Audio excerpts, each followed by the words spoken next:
inserting act as towards assessing business. I so move, Honorable Chair.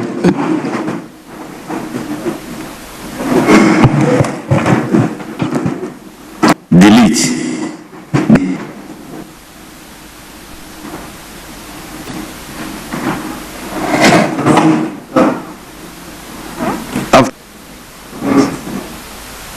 Climate and advice upon ventureship. You are going back. The new one. The new one.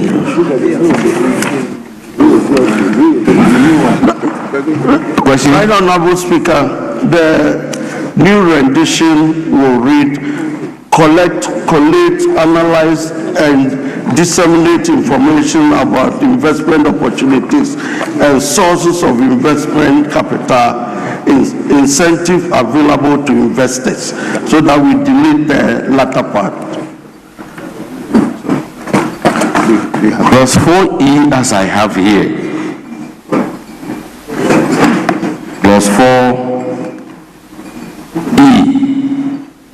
as I have here is collect, analyze, and disseminate information about investment opportunities and sources of investment capital and incentives available to investors. Are we speaking from the same bill? Are we speaking from the same bill?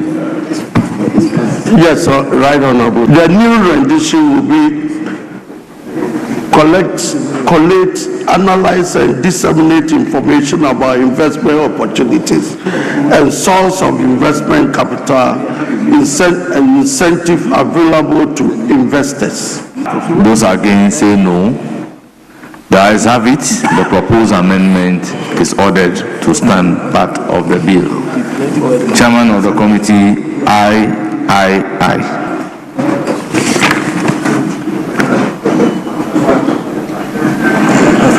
Paragraph K, line 1. Delete, bring about harmonization in and insert harmonize.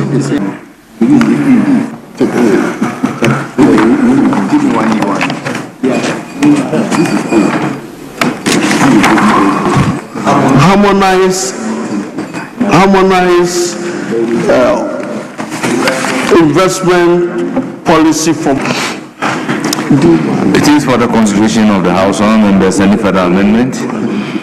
In the absence of any further amendment, I'll put the question. As many as are in favour of the proposed amendment standing part of the bill, say aye. Those against, say no. The ayes have it. The proposed amendment is ordered to stand part of the bill. Chairman of the committee, IV. Honorable Speaker, clause 4, amendment proposed, paragraph M, line 1. After promotion, delete facilitation and regulation and insert and facilitation. So the new rendition will be act as a one-stop shop for the promotion and facilitation of investment towards accessibility to information, transparency, and improved ease of doing business. I so move.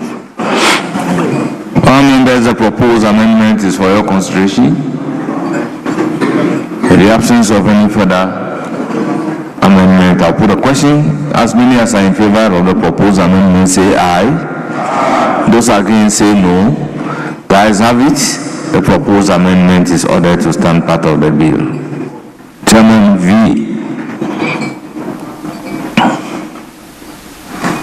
Honorable Speaker, amendment proposed. Paragraph P. Delete the entire.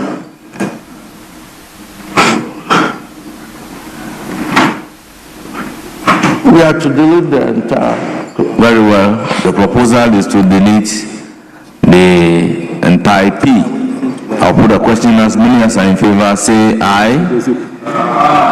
Those against say no. The ayes have it. Paragraph P is accordingly ordered not to stand part of the bill. VI.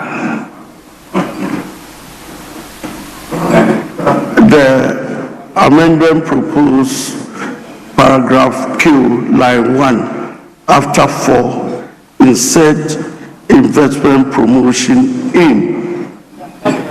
Investment promotion in. It is for the consideration of the House. Any further amendment? In the absence of any further amendment, the question is as many as are in favor of proposed amendment say aye. Those against say no. The ayes have it. The proposed amendment is ordered to stand part of the bill. VII, Chairman of the committee. Honorable Speaker, the amendment proposed, paragraph R, deletes the entire.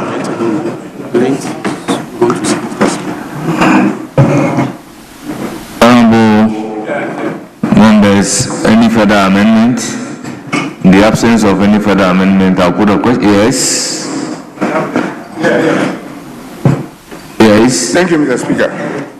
Mr. Speaker, if you look at the object of the authority, D, it talks about promote and regulate technology transfer agreements in a manner that ensures fair value, strengthens local capacity, and enhance innovation. My emphasis here is strengthens local capacity.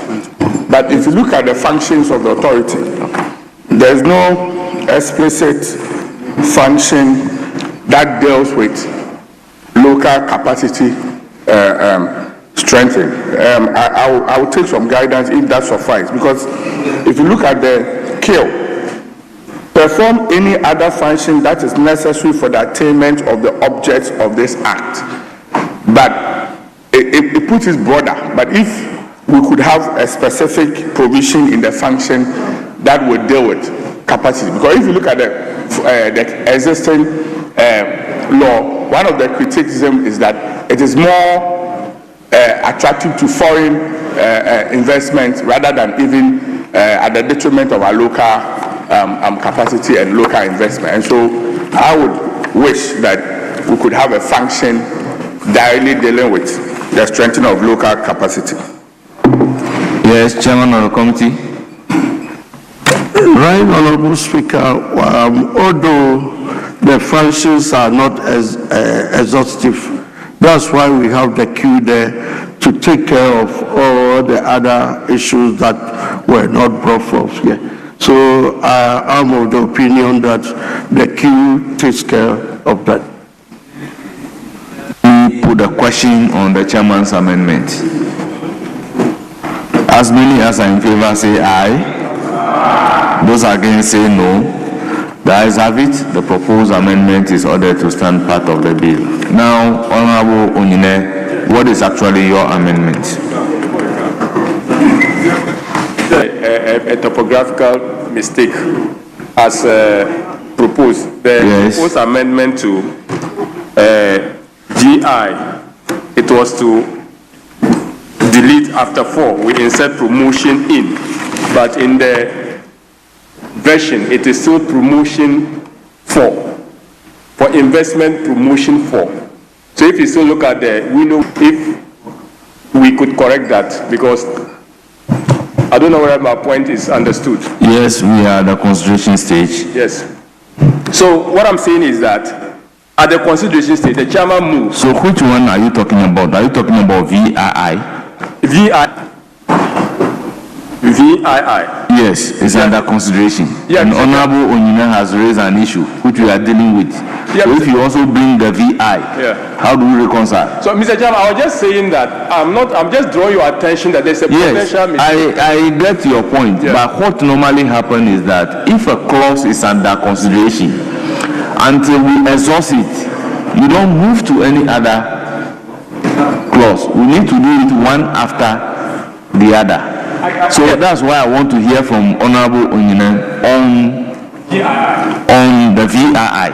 I agree, Mr. Chair, but just because we had passed it, I just wanted... Yeah, no, we should wait. When we finish this, then you said, oh, Mr. Speaker, I want to take you back to this clause. Thank you, Mr. Speaker. Mr. Speaker, behind me is Honorable Onyina. We look alike, so I am Abdul Kenneth. You are Kenneth. Abdul Kenneth, and this is Honorable Onyina. Oh, okay. A lot of people tend to mix us. Okay, yes. Maybe I have to go and ask my father. Very well, very well. That's on the lighter side. Mr. Speaker, what I propose is that we introduce... Oh, yes. Mr. Speaker, I withdraw that comment. Mr. Speaker, I propose that as part of the functions, they provide or introduce incentives and quotas for hiring local talent and sourcing local materials. If I could take it again, provide or introduce quotas or incentives for hiring local talent and sourcing materials locally. As a new clause. Yes, Mr. Speaker. Yes, it's for the consideration of the House, Chairman of the committee.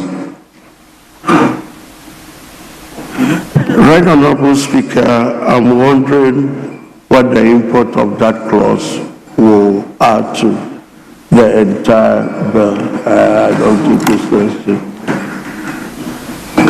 Yes, what is the import of the Mr. Speaker, like I did amendment? indicate, if you compare, we are making reforms. If you compare this with the other act, one of the major criticisms of local manufacturers, our GRPC Act then promotes more foreign investments and more foreign opportunities, waivers to the negligence of our local investments. And that has been a very huge challenge for GIPC. So we are saying that if you are bringing it into an authority and we want to leave, we want to make it general with a kill, it will not give them that look, it will not solve or, as it were, give them some focus on deliberately creating the local content issues. And that is why I'm making that proposal, because... So, don't you think the 4A will address your concern? Promote and facilitate investment into and within Ghana that are consistent with the principles of sustainable development, economic efficiency, social inclusion, and environmental responsibility.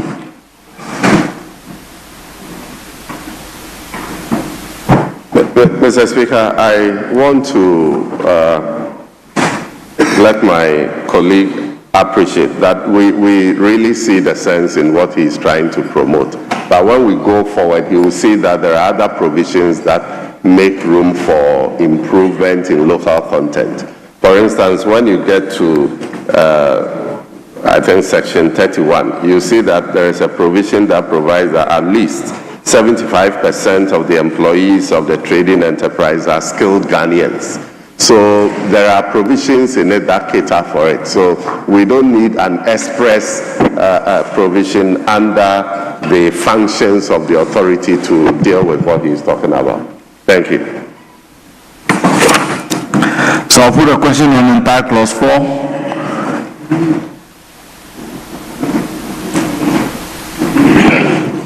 As many as are in favor say aye. Those against say no. The ayes have it. Clause 4 is ordered to stand part of the bill. Clause 5. Governing body of the authority. Yes, Chairman of the committee.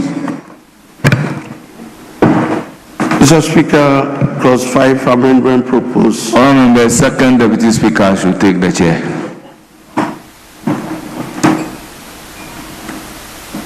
Yes. Chairman of the committee, clause 5.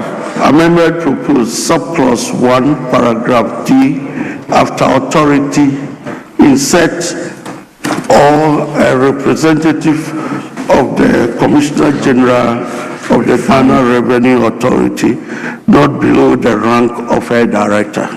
I so move. First one. There's a first. Oh, sorry. First one. Yeah. right. Let me take VIII first.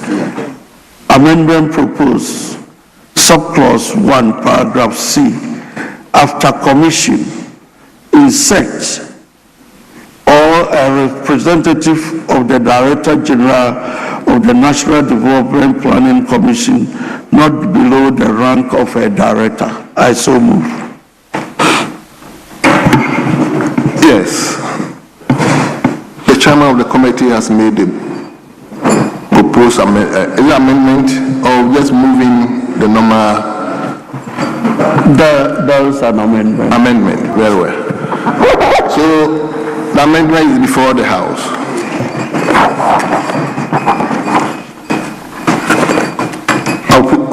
So, Mr. Speaker, these amendments are just to ensure that in the absence of the Director General of the Commission, at least a representative not below a certain rank is there. The initial one makes it explicit that the Director General of the National Development Planning Commission. So the amendment is that either the Director General or his representative not below the rank of a director. Thank you, sir. Very well. Honourable members, the question is all those in favor of the proposed amendment say aye. Aye. All those against say no. Honourable members, the ayes have it. The proposed amendment is carried. Is it in the same clause? Yes, Mr. Speaker. Then, of course, the NDPC is one of the most critical aspects of this national development agenda.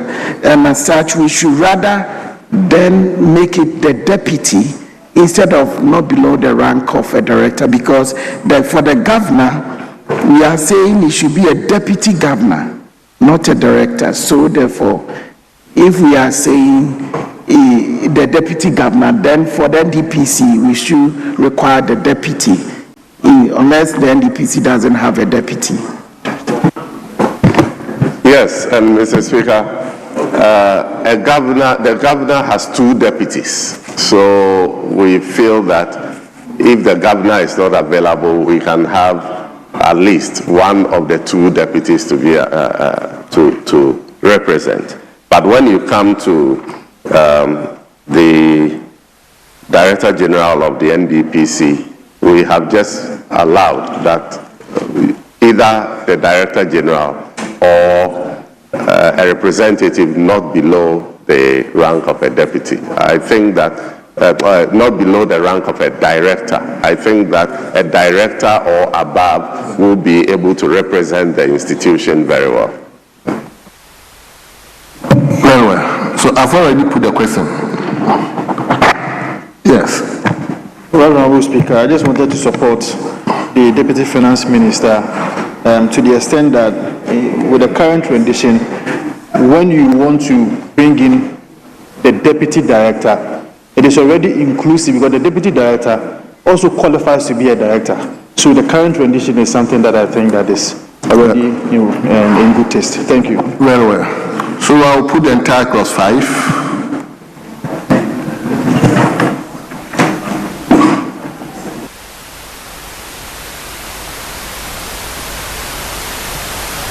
Very well. Chairman, the X, is there any proposed amendment to IX?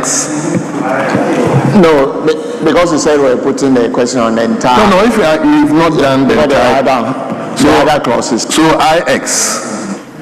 Honourable Speaker, IS proposed amendment, subclause 1, paragraph T, after authority, insert or a representative of the Commissioner General of the Ghana Revenue Authority, not below the rank of a director. I so move. Honourable members, the chairman has moved the proposed amendment to IX. It is before the consideration of the House.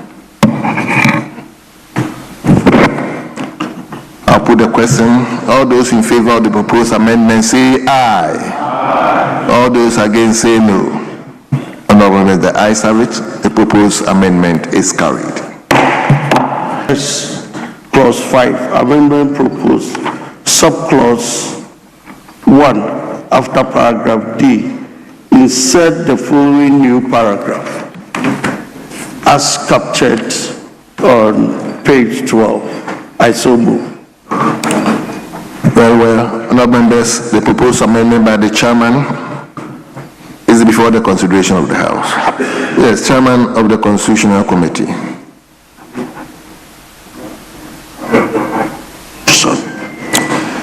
Chairman, I think this was a very fatal error in leaving out, considering the role exempt amendment is a step in the right direction to include the Chief Executive Officer. Very well. Honourable Ampim. Yeah, Mr. Speaker, rightly so. And it is because the GIPC Act preceded the establishment of the Ghana Exim Bank. And so the original act did not have a representative from Ghana Exim on it. But now with Exim in place, it makes sense that as we are having a new GIPC, we make provision for them to be represented. Thank you. Very well. So, honourable members, all those in favor to XI. Chairman. Honourable Speaker, still under clause 5, amendment proposed subclause 1, paragraph F, opening phrase line 1 and 2, delete deputy minister and insert director. I so move. What's the rationale behind of removing deputy minister and inserting the director? Chairman. The Speaker, it's clear that we don't want executive interference in this whole enterprise. And so we agreed at the committee level that let's do away with the minister. Decision making generally will be from that. And so if you let the minister be in charge or be part of that, I'm sure you want to add some more. Okay. Yes. In fact, this was an amendment that I proposed. Oh, okay. And it is because today we have one deputy minister at the Ministry of Finance. Previously, there were 2 deputy ministers and a minister of state. And so if you limit the representation to a minister or a deputy minister, we may be overwhelmed. There are a lot of boards that the Ministry of Finance needs to have representation. So it is important that we lower it to maybe the level of a director, so that if a minister or deputy minister cannot represent, we can send a director who will be capable to represent the ministry. Thank you, Mr. Speaker. Thank you very much. Honourable members, I'll put the question. Yes, honourable member for Fessenhoff. Thank you, Mr. Speaker. There is a further amendment to the G, where we are saying not below a rank of directors. I want us to add IV. We have the ministry responsible for trade, agribusiness, ministry responsible for finance, ministry responsible for foreign affairs. Mr. Speaker, I want to propose... Honourable member, I think this is a new... We'll finish, okay. So let me put the question first. So I'll put the question on clause 5, XI. All those in favor, say aye. All those against, say no. Honourable members, the ayes have it. The proposed amendment is carried. Now, member, let me hear you. Thank you, Mr. Speaker. We realize that human capital and skills... So that will be XII. So I want to add on to G. I think I'm looking like the new... Under F, G is the one that has the reps from the ministries. That's page 12. So I want to add to G, you have I have 2 documents. G, that is One representative of a private enterprise federation nominated by the private enterprise federation. Is that what you are talking about? The member is confused. There are two documents. The original one, what you are referring to, is under. No, I'm making a point. There is a winnowed document. So that one, what you are talking about is G, but the original one that we are amending is F. Yes. So Honorable Frecci, whether it's F or G, let's hear your amendment.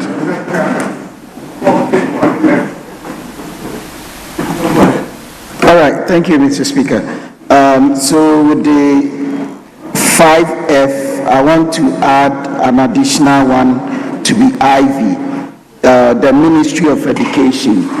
The reason why I want the Ministry of Education to have a seat at the GIPC is because it will help us match our targeted investment to have the human capital and the skills that we need. Because now human capital and skills, Mr. Speaker, is now investment assets, which is very critical. And I believe the Ministry of Education should be central in this agency. So in addition to trade, finance and foreign affairs, I propose that we add a new one, the ministry responsible for education.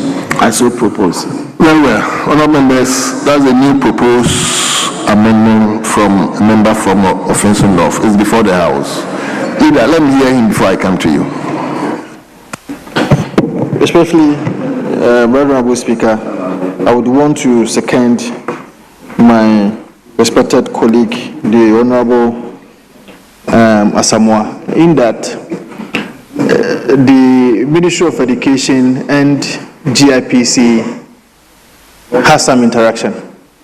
And that interaction is based on the fact that the GIPC that deals in ensuring that there is proper investment, or there is proper investment that can come into the country, will have to have some amount of regulation, or if you like, interaction with the Ministry of Education, because for example, if some schools are supposed to be established by way of an investment from GIPC's doing, you may want to have the approval of the Ministry of Education for such purposes. So there is a certain kind of interaction that is played by the Ministry of Education and the GIPC. So I would want to support my brother for us to be able to have a representative also from the Ministry of Education. Well, the proposed amendment has been seconded. It's now before the House. Yes, Leader. I plead with you to abandon the amendment, because when investors come, a lot of the time, the major challenge is energy. Energy is usually a major challenge confronting investors. Electricity. So we may need to have the Ministry of Energy also provided for. And when the investment is in the rural parts, there will be issues of roads. There will be issues of roads. So we need to add Ministry of Roads. And even when the investors fall sick, there will be an issue of health. So the Ministry of Health also should be added. And then we need Attorney General and Minister of Justice to be added to provide legal advice. The point I'm making is that you can't say because there is a relationship. Yes, there is a relationship with almost every sector. But you are looking at an investor coming into the country wanting to invest. What are the agencies or ministries that are particularly central, directly related to the person's activities? So you have foreign affairs, because the person is already a foreigner, he is coming in, there will be a lot of issues dealing with their embassies and etc. Then there is trade, industry and agribusiness, because that is where we are hoping to direct them to to invest in industries, to invest in agribusiness, and etc. And finance because we want them to bring in money. But if we expand it on the basis of interaction, we will end up with an unwieldy, cancer. So I plead with you, let's leave it there. I was at the Ministry of Education as a Deputy Minister. I understand the interaction between the quality of education and the skill sets that not just investors, the skill sets that industry generally, including those that are foreign investments, will need. But it doesn't warrant that in establishing an authority for this purpose, we should have education representatives. I plead with you to drop the amendment so that we can. Very well. So I hope it's been abandoned. Yes, let me hear Honorable Member for Bantuma. Thank you very much, Mr. Speaker. Mr. Speaker, I very much agree with the Leader of the House on his intervention. However, Mr. Speaker, there's one particular area that is very critical when it comes to investment. It's lands. Even at the risk of, going contrary to what the majority leader said, it's one area that I think you may have to consider. I've had the opportunity to work at the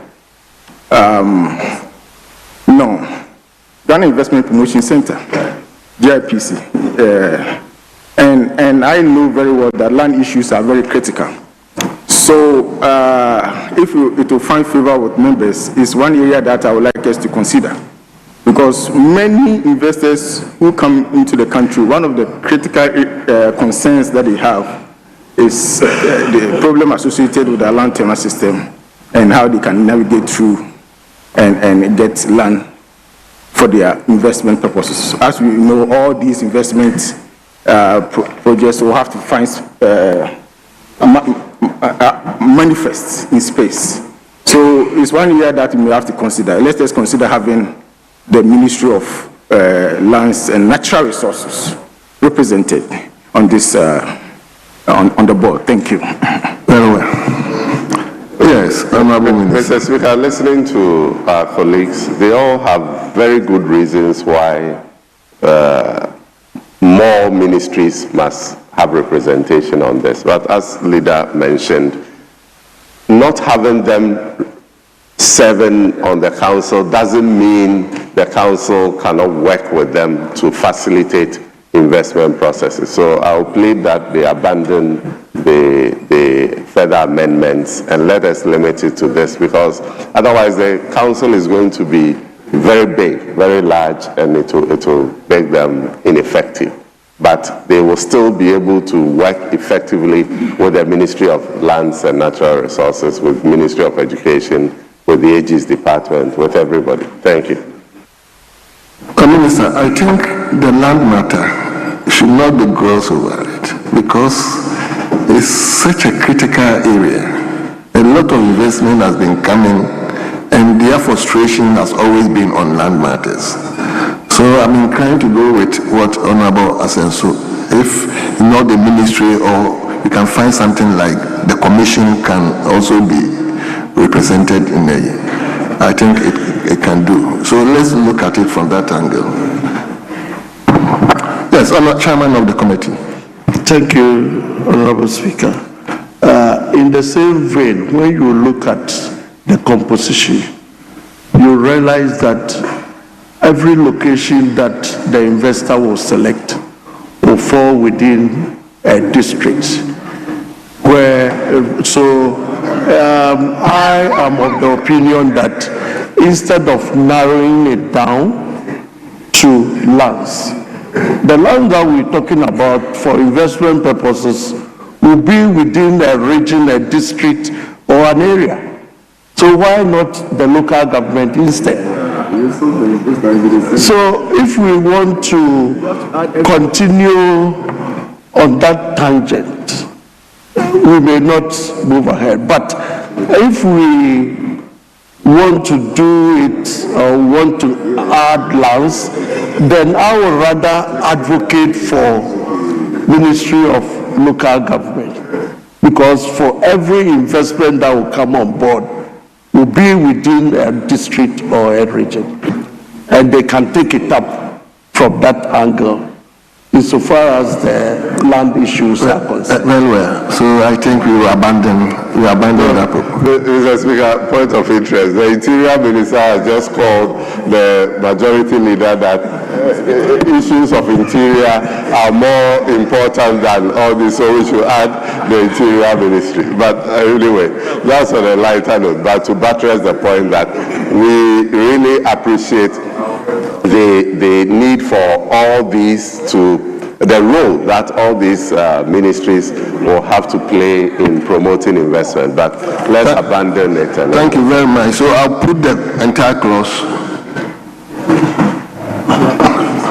Mr. Speaker, I would like to make this statement before we move on. Because lands, yes, we need it. Energy, yes, we need it. But if we don't align our investment promotion with our educational strategy, we can bring all investment into the country and they won't survive. And it has happened. We know some companies have folded up within African sub-regions because they did not align their educational systems with their investment promotion. And countries are going to India and other places to get this, not only curriculum, because our investment must align with our national education strategy and skills. So please, let's consider this very carefully in all these decisions that we are making if we intend not to include education. Will you abandon it? Well, now that the proposed amendment is abandoned, I'll put the question. Mr. Speaker, let's put no, just for the records. Let's put the other ones. We push that education should be part of it should align with our investment promotion. So you've not abandoned it?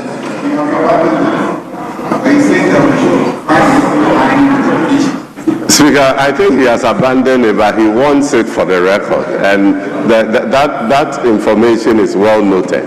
The importance of education in investment. Thank you.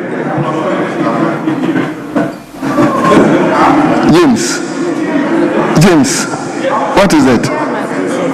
No, Mr. Speaker, sorry for taking you back. I was actually... No, we haven't said yes. No. We haven't said yes. No, please. We haven't said yes. Okay, so I'm applying, I'm moving a motion for the matter to be... Look at it at second consideration. If you've gone past that... Given that we are here, if Mr. Speaker could hear me... If it is within clause 5. Yes, within clause 5. Very important. Okay, let me hear you. Mr. Speaker, the object of the bill is to facilitate investment, and as part of that agenda, the grant of quotas for migrant or immigrant quotas as a way of facilitating investment is a key function. Now, you don't want to ask yourself who has the power to grant those quotas. It is the Ministry of the Interior. Mr. Speaker, I want to place on record that when I once served as Deputy Minister, I chaired that committee, the Immigrant Quota Committee. And so if we now have a bill of this nature before us, and we are looking at who and who should serve on the governing board, it is important that the Minister of the Interior, who is clothed with the power to grant immigrant quotas, is made a part of that board. I mean, it would be a terrible omission if we don't include the Minister of the Interior, Mr. Speaker, with the greatest of respect. It's very, very important. Very well. So, Chairman of the committee called the leader, and now the chairman of the committee is putting this proposal? Yes, Deputy Minister for Finance. Chairman, Mr. Speaker, I think that I will beg honorable members to let us make progress, because we have stated there is no way the GIPC will not have working relationship with all the institutions that they have identified. When it requires that GIPC assets some investment persons with matters related to interior, some investors with matters related to interior, they will do so. We don't necessarily need the Minister for the Interior or the Minister for Education or Lands to be a member of the governing board before some of these things can be done. So we appreciate the relationship, and we know that definitely the GIPC will have to work with all these ministries to be able to facilitate investment for potential investors. And so let us not stretch it. What we have seen so far, everybody has cogent reasons why Ministry A or B or C should be represented. But the board cannot be enlarged so much, it will make it so ineffective. So, I mean, all these things coming up shows that we need to stick to the numbers and continue the relationship with them. Thank you. And Zanetta is preparing to speak for defense. No, it's only interior. Mr. Speaker, Okay, let me hear you for the last. So, Mr. Speaker, I appreciate the minister's position. But you see, in enacting legislation, we are also mindful of the fact that if there are existing legislations, as much as possible, you try to do some harmonization. Now, the function of granting immigrant quotas, which is performed by the Minister of the Interior, is actually provided for under an Act of Parliament, the Immigration Act 2000. So if we are passing a new legislation, we have to take that into account. It has to be taken into account. And you see, before you grant quotas to immigrants to come into this country and work, I mean, it's a crucial function to ensure that when they enter, they will not pose a threat to our national security. That is why that function is vested in the Minister of the Interior. So we are not overstretching matters. It is very, very important. So I'd urge Honorable Minister to concede on this matter, and let's make quick progress, because it is very important. Mr. Speaker, I ran from the office. I was watching on the monitor when this matter came, so I'd rush, to the chamber to, put these matters. Existing legislation, then obviously you need to factor that. Chairman, I don't know what you say about it. But Mr. Speaker, this new legislation is not taking that power away from them. The power still resides with the Ministry of the Interior. So saying that because that subsequent legislation has been passed, we need to factor it in here, I don't see how it comes in. Because that legislation is clear and it's still, so it comes back to the point that where there is the need for the GIPC to fall on the Ministry of the Interior to assist investors in this regard, they will do so.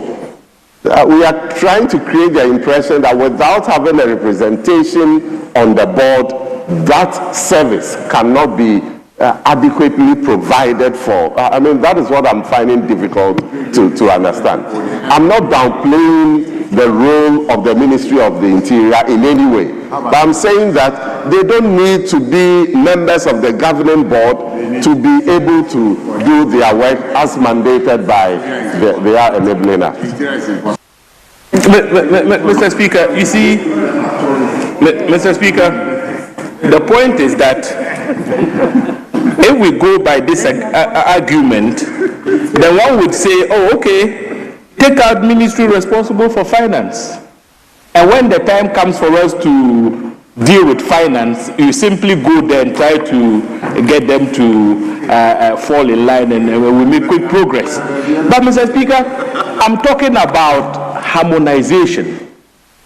When you are passing new laws, you must take into account existing legislation.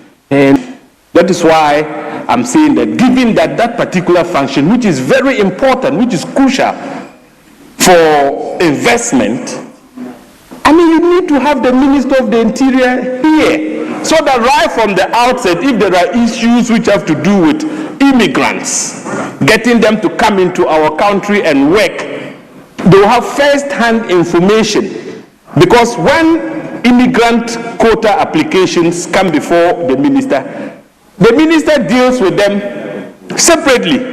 You may say, oh, you can do your work, you go and work in silos and go to the Ministry of the Interior. They will say, oh, no, right from the outset, we didn't know.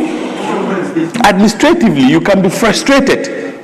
But if they are part and parcel of the work from the onset, then we defeat the concept of having agencies of working in silos. Chairman, let me listen to the Deputy Minister for Tourism. I don't know whether he's also bringing the... Thank you very much, Mr. Speaker. Mr. Speaker, a quick one. I need this clarification before I propose my amendment. In the governing board, I can see Bank of Ghana, Ghana Revenue Authority, and Ministry of Finance. These three institutions, I'm of the view that if we want to maintain Ministry of Finance, that is it. What is Bank of Ghana's role? What is Ghana Revenue Authority's role? And Mr. Speaker, to add to this, all these people that are coming, most of these investors do come to Ghana at the beginning as tourists. They come and eventually became investors. So, Mr. Speaker, if you are forming a board, and we are those who are driving tourists, who attract tourists to come to Ghana. So if you are forming such a board, Mr. Speaker, it is important, at least, to get the Ministry of Tourism, Culture and Creative Arts in place, or as part of it. So that when we bring those tourists, they will eventually become investors. And that is where this all benefit will come in. So, Mr. Speaker, I beg you, we can't have this board without having Ministry of Tourism, Culture and Creative Arts. And again, Mr. Speaker, we can't have this board with Bank of Ghana, Ghana Revenue Authority, and Ministry of Finance. What would they be doing, all of them on this board? I am of the view that we should just maintain Ministry of Finance, take Ghana Revenue Authority out, take Bank of Ghana out, bring Interior, bring Ghana Ministry of Tourism, and then you can have a very formidable board. Respectfully submitted, Mr. Speaker.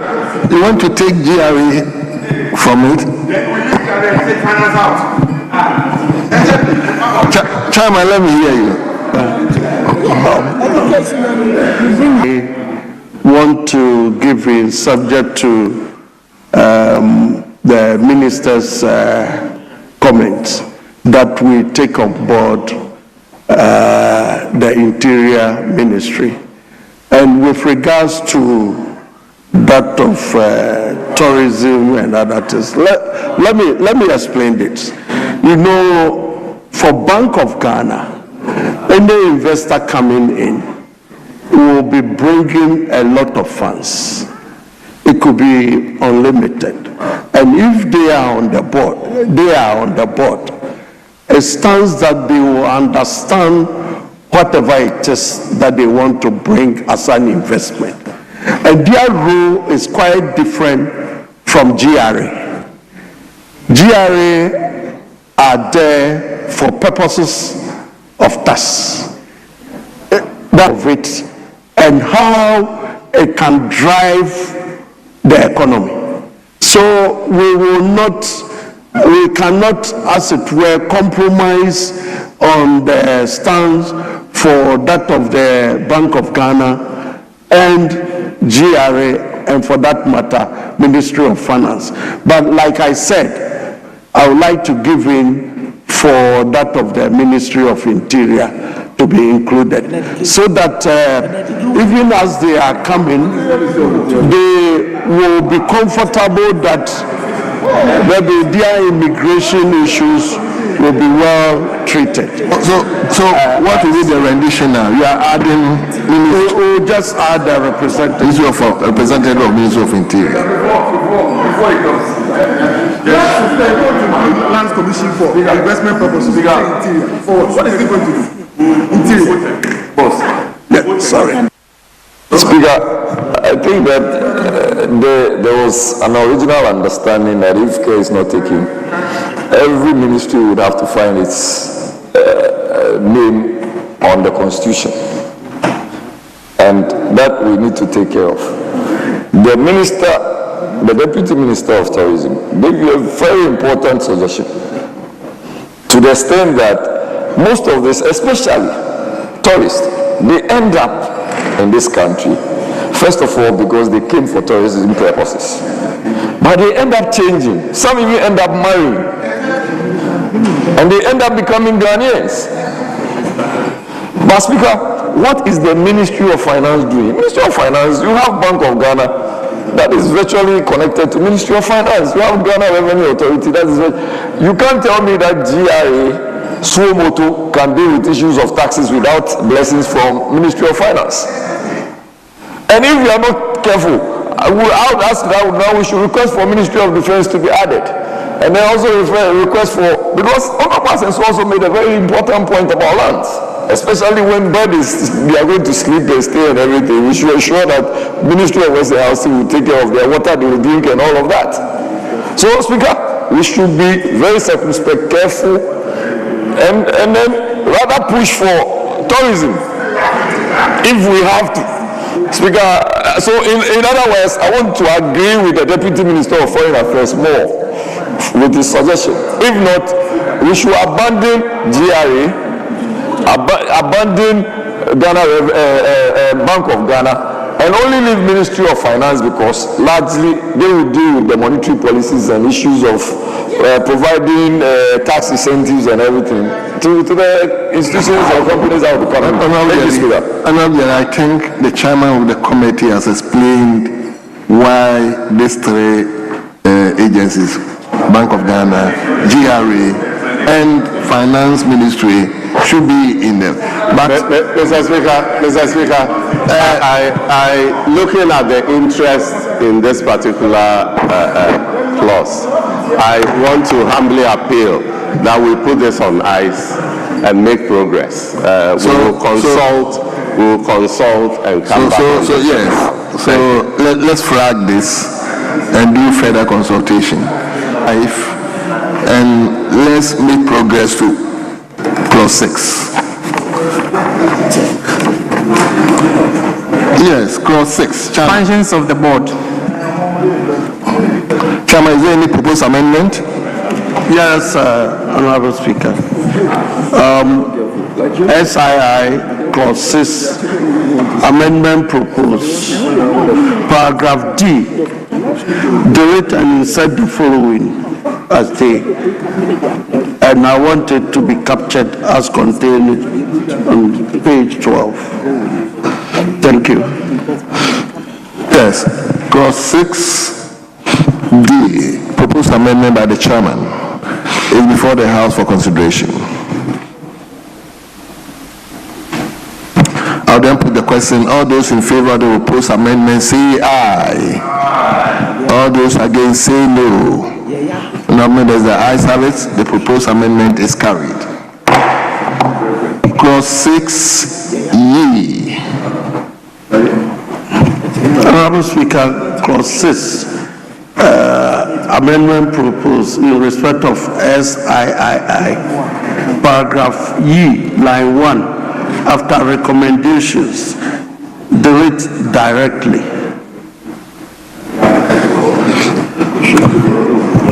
Honourable members, proposed amendment is before the House, and the question is: all those in favor say aye. All those in favor say, all those against say no. Honourable members, the ayes have it. The proposed amendment is carried. So I'll put the entire clause 6. All those in favor that. Honourable Speaker, there's amendment proposed. Insert the following new paragraph. So that will be giving a number. Perform any other functions that are necessary for the achievements of the objectives of the authority. I so move. Yes. Proposed amendment. All those in favor, say aye. All those against, say no. Honourable members, the ayes have it. The proposed amendment is carried. Yes, okay. Thank you, Mr. Speaker. Mr. Speaker, I need some clarification before I make my additional proposed amendment. If you look at D, Mr. Speaker, D says that identify challenges to investment in Ghana and make recommendations to the President. But if you come to the E, it says make recommendations, of course, amendment because in E, it talks about making the recommendations of areas of investment through the minister, but in D, it talks about the recommendation, but it doesn't go ahead to say whether through the minister or directly, and that has also been deleted. So I want to see clarification whether that should also not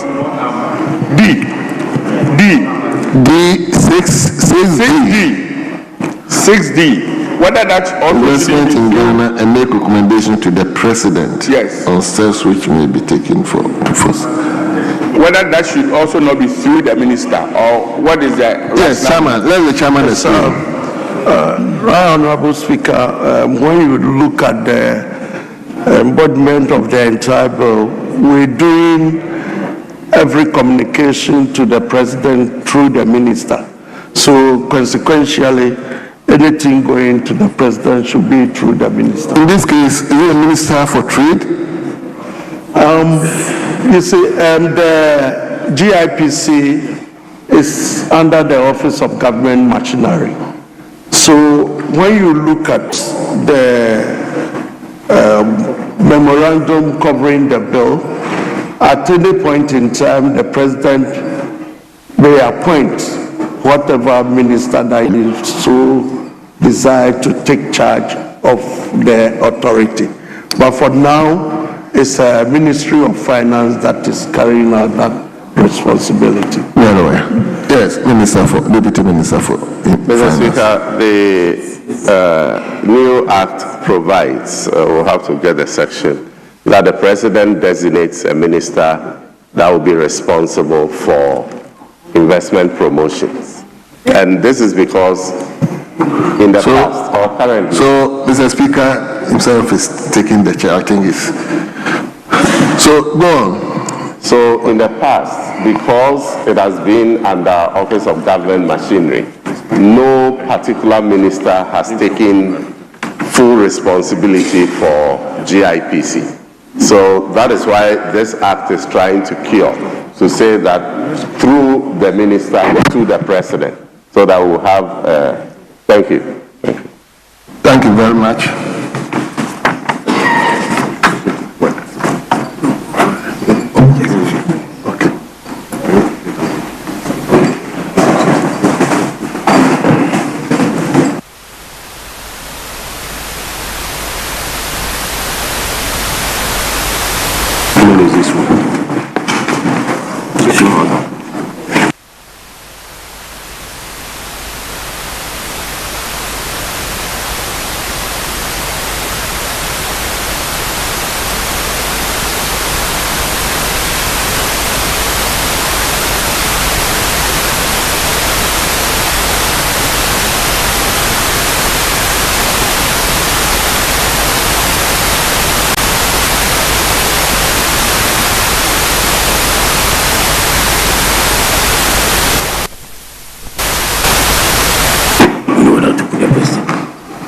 Yes, Honourable Member, I'm just informed that you have something to say because you need some direction. Thank you, Mr. Speaker. Yes, the clarification has been done. So I'm moving forward to make an amendment to the D to read that if insert make recommendations through the minister to the President. That is the D. Make recommendations through the minister to the President.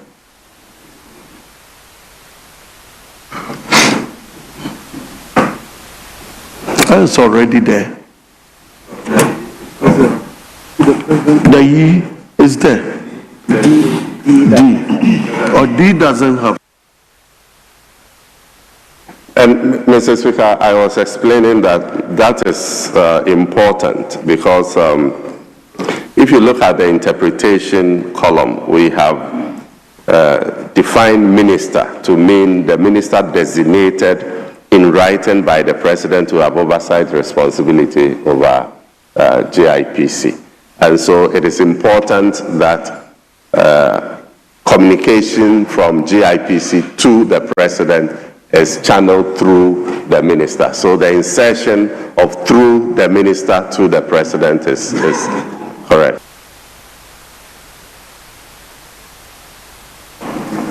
So the D will read, identify challenges to investment in Ghana and make recommendations through the minister to the president, instead of a make recommendations to the president. Thank you.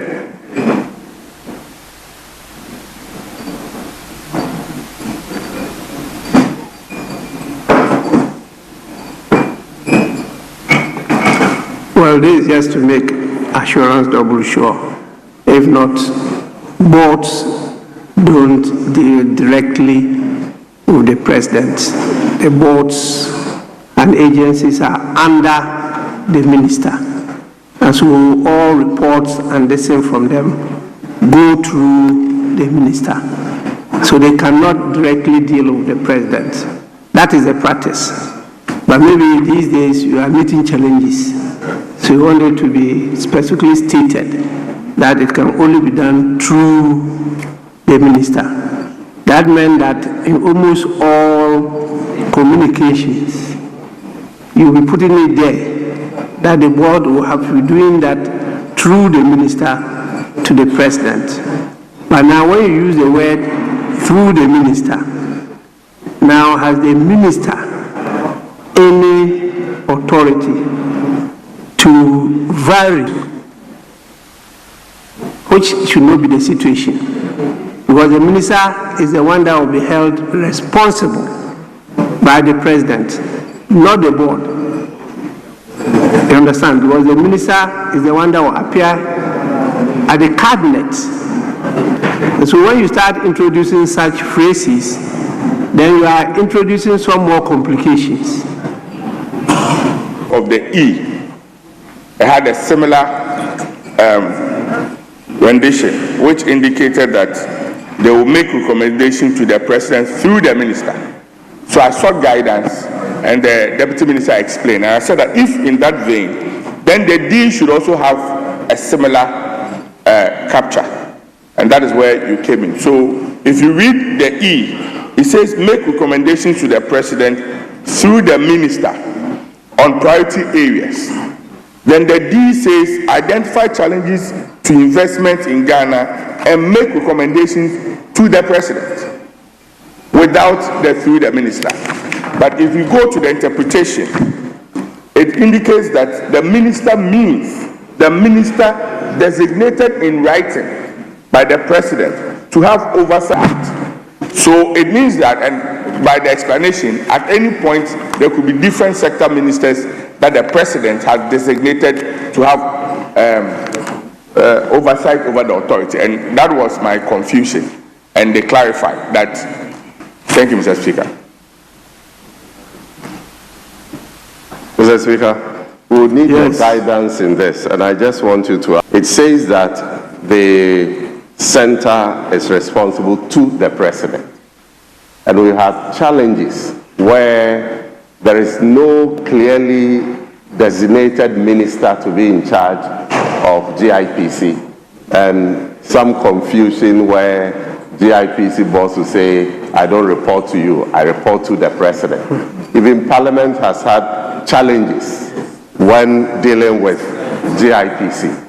And so there was this introduction, minister to have oversight responsibility over the authority. And with the introduction of this, for you to appreciate why the need to communicate to the president through the minister. But if you feel that it is implied that communication to the president should be through the minister, and so it doesn't have to be explicitly stated, I mean, we'll be guided. Thank you. The subject, when you're dealing with investment into the country, which sector does it fall within? So, Mr. Speaker, some presidents have placed it under. I'm not talking about presidents. So it is flexible in the interpretation column that the minister means the minister designated in writing by the president. So if President A decides that it should be under finance. Why have you brought this bill? You have brought this bill because the existing law is having some challenges and you want to improve upon it to make things better, easier for all of us. And so if you see this is one of the areas that there's a challenge, say finance or economy or trade, then let's be clear and put it under that sector. That sector will have a minister, and that minister has to be held responsible. That minister will now, through the technical body, the authorities and other agencies, be advised and empowered to also advise the president. But where we are now trying to empower authorities, agencies, and others to be dealing directly with the president, you're going to have challenges with command and control, and order. When we talk about order, which leads to peace, there must be clarity as to remit, responsibility, and your mandate. Authorities will fall under a political leader referred to as minister or secretary of state or whatever, and they are now to deal with the overall boss, the president. When you allow those agencies, then they undermine the authority and power of the ministers. And by the time you realize, I've been noting it these days, where chief executives say that I don't report to you. I was appointed by the president, so I'm dealing with the president, not you. And I mean, there are a lot of things that they lose out, because on a daily basis, the ministers are at cabinet. They are attending international conferences. There are some resolutions, there are some treaties that you know that they don't know. And apart from that, the very delicate issue of politics. Politics is so complex because you are dealing with reality that you have politics, which is the art and science of managing a community. So it's not for people who might have been very learned and experienced in a technical area to handle all these delicate issues. And that's why you have political leaders called ministers. So if you don't pass them through the ministers and they are dealing directly with the president could be misled. And it has happened a number of times. Yes, please. We are guided, Mr. Speaker, under the Ministry of Finance. Yes. So that is what it is at the committee level that they say, well, it may happen that another government will want it under Ministry of Trade or some. So the definition of minister should be the minister designated by the president to oversee that. But we are clear, and so with your guidance, if we want to be consistent with this. But the issue that the honorable member for Okre raised was an issue of consistency, that under E, it was make recommendations to the president through the minister. But under D, it was identify challenges to investment in Ghana and make recommendations to the president. So we want to know, we want to be consistent and say for D also, it should be through the minister to the president. That is when you came in and I said, we'll yield to your guidance. If you think that through the minister is not relevant, then we have to be consistent.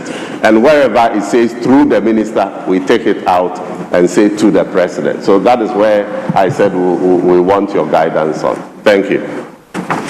Yes, Honorable Member.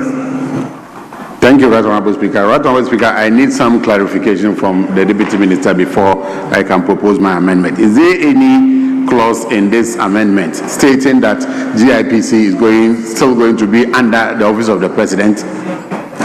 If yes, then we need to take it out entirely and get a dedicated ministry. We don't have a problem if you say finance or trade. We don't have any issue. But as explained by a Right Honorable Speaker, yes, if it is finance, finance. If it is trade, trade. But not anything to the office of the President. I'm saying this because I am aware of these discrepancies as a member of a former member of the Finance Committee. Anytime you are calling office of the government machinery, that is when GIPs will be coming. But by then, you'll be expecting them to be working with trade, another time working with finance. So if we want to have a dedicated ministry for them, fine, I don't have a problem, be it finance or trade. But I don't want to see anything they being under the office of the President. Thank you, Mr. Speaker. Yes. Mr. Speaker, I also would urge that a minister is designated as one with responsibility over the GIPC.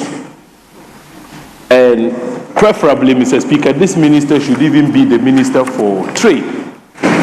Trade because, Mr. Speaker, in law, trade and investment are Siamese twins.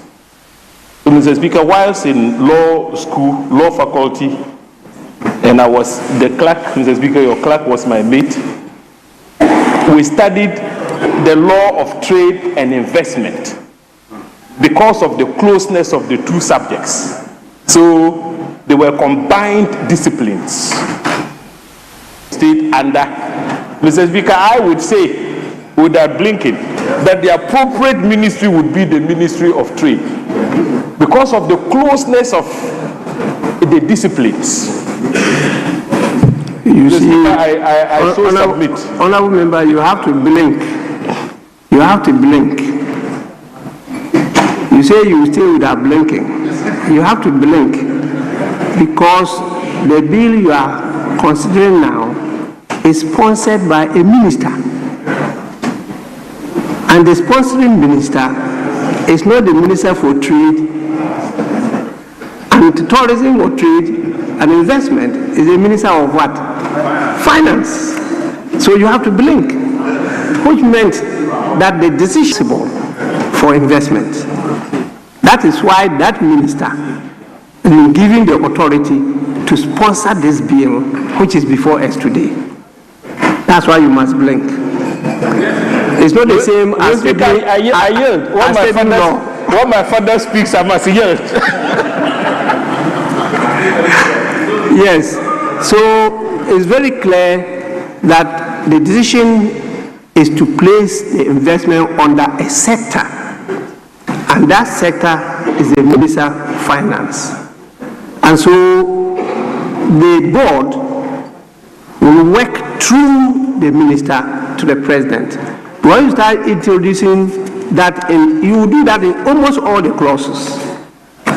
Almost all the clauses. Even when you come to A and you say provide policy guidance and give advice to ensure the effective and efficient performance of the functions of the authority, give advice to who? Will you raise that question? Is it to the president? To the president. Not the one who has sponsored the bill. It's to the minister. And now, if you are doing that, you'll be inserting unnecessary clauses throughout. It's clear that the authority itself, the authority as the body corporate, not the board.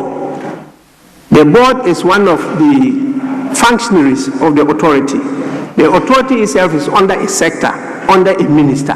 So all its components are under that sector and that ministry. So whatever they are going to do in recommendations, advice, and everything is to that sector minister. Please, let's get that correct. Presidents have too many things to do. You don't overload them with such things that others could use delegated authority to handle. So please, you rather amend the E, who talks about make recommendations to the president. Yes, it's to the minister, not to the president. Please, that is my guidance. Yes, sir. Thank you, Mr. Speaker. I'm guided. But it means in that case, both D and E will have to be amended because they all have precedence. Yes. Just to add that. Thank you, Mr. That's Speaker. what I just stated. Thank you, Mr. Speaker. Chairman, you may do so if you have the decision. Thank you, Right Honorable Speaker. I'm taking the rendition of D based on the intervention of the Right Honorable Speaker. It will read, identify challenges to investment in Ghana and make recommendations to the minister on steps which may be taken to foster effective linkages between the appropriate institutions and agencies towards addressing challenges to investment. I so move. Honorable members, the motion to amend clause 6, subclause D has been moved. Any seconder? Mr. Speaker, I write to second the motion. Motion moved and seconded is for the consideration of the House. There being no consideration, I put the question. Those in favor of the proposed amendment say aye. Those against say no. Honorable members, the ayes have it. The motion is carried. So what is the next proposed amendment?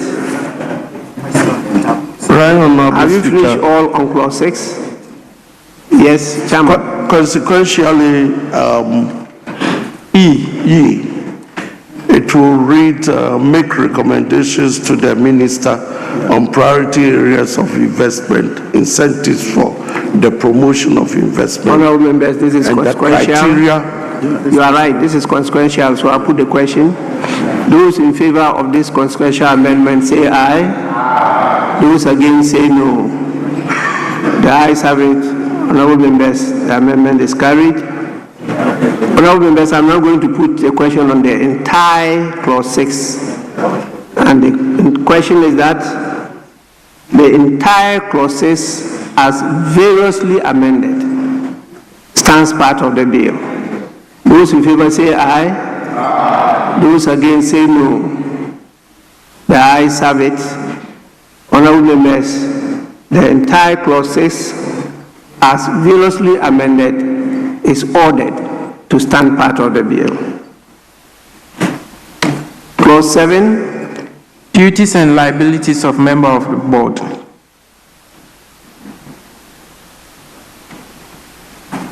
Clause 8. Nobody has. Right Honorable Speaker, clause 7, amendment. We go back to clause 7, yes. Amendment proposed, subclause 1, delete and insert the following. So we're taking the whole of subclause 1 and we putting in place the following. As captured on the first paragraph, page 13. I so move.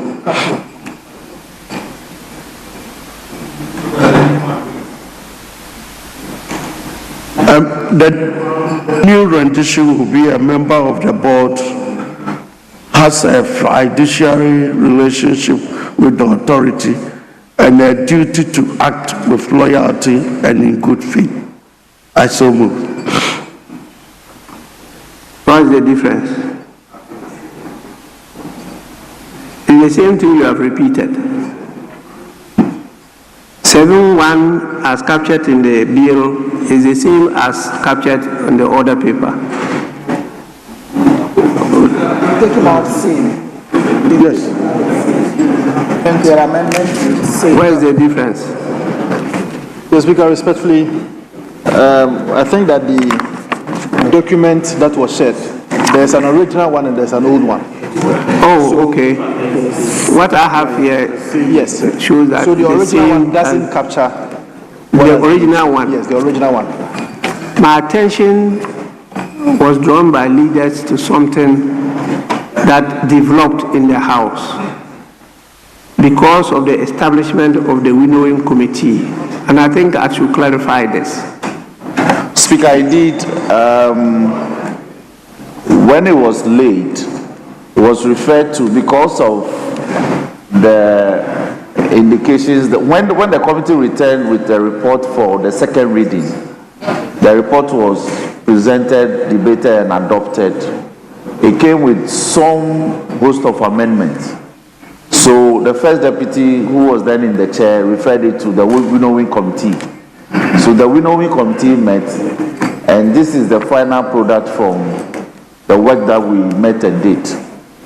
And so, but for the sake of guidance, the direction was that as we are considering the final product from the winnowing committee, we'll be doing the comparison with the terms, the original bill as it was brought to the House, so we can follow the changes that have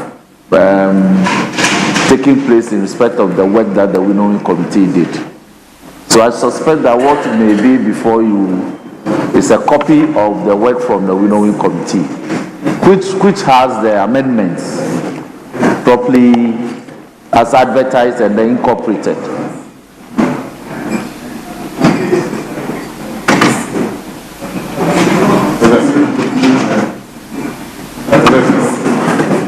Yes.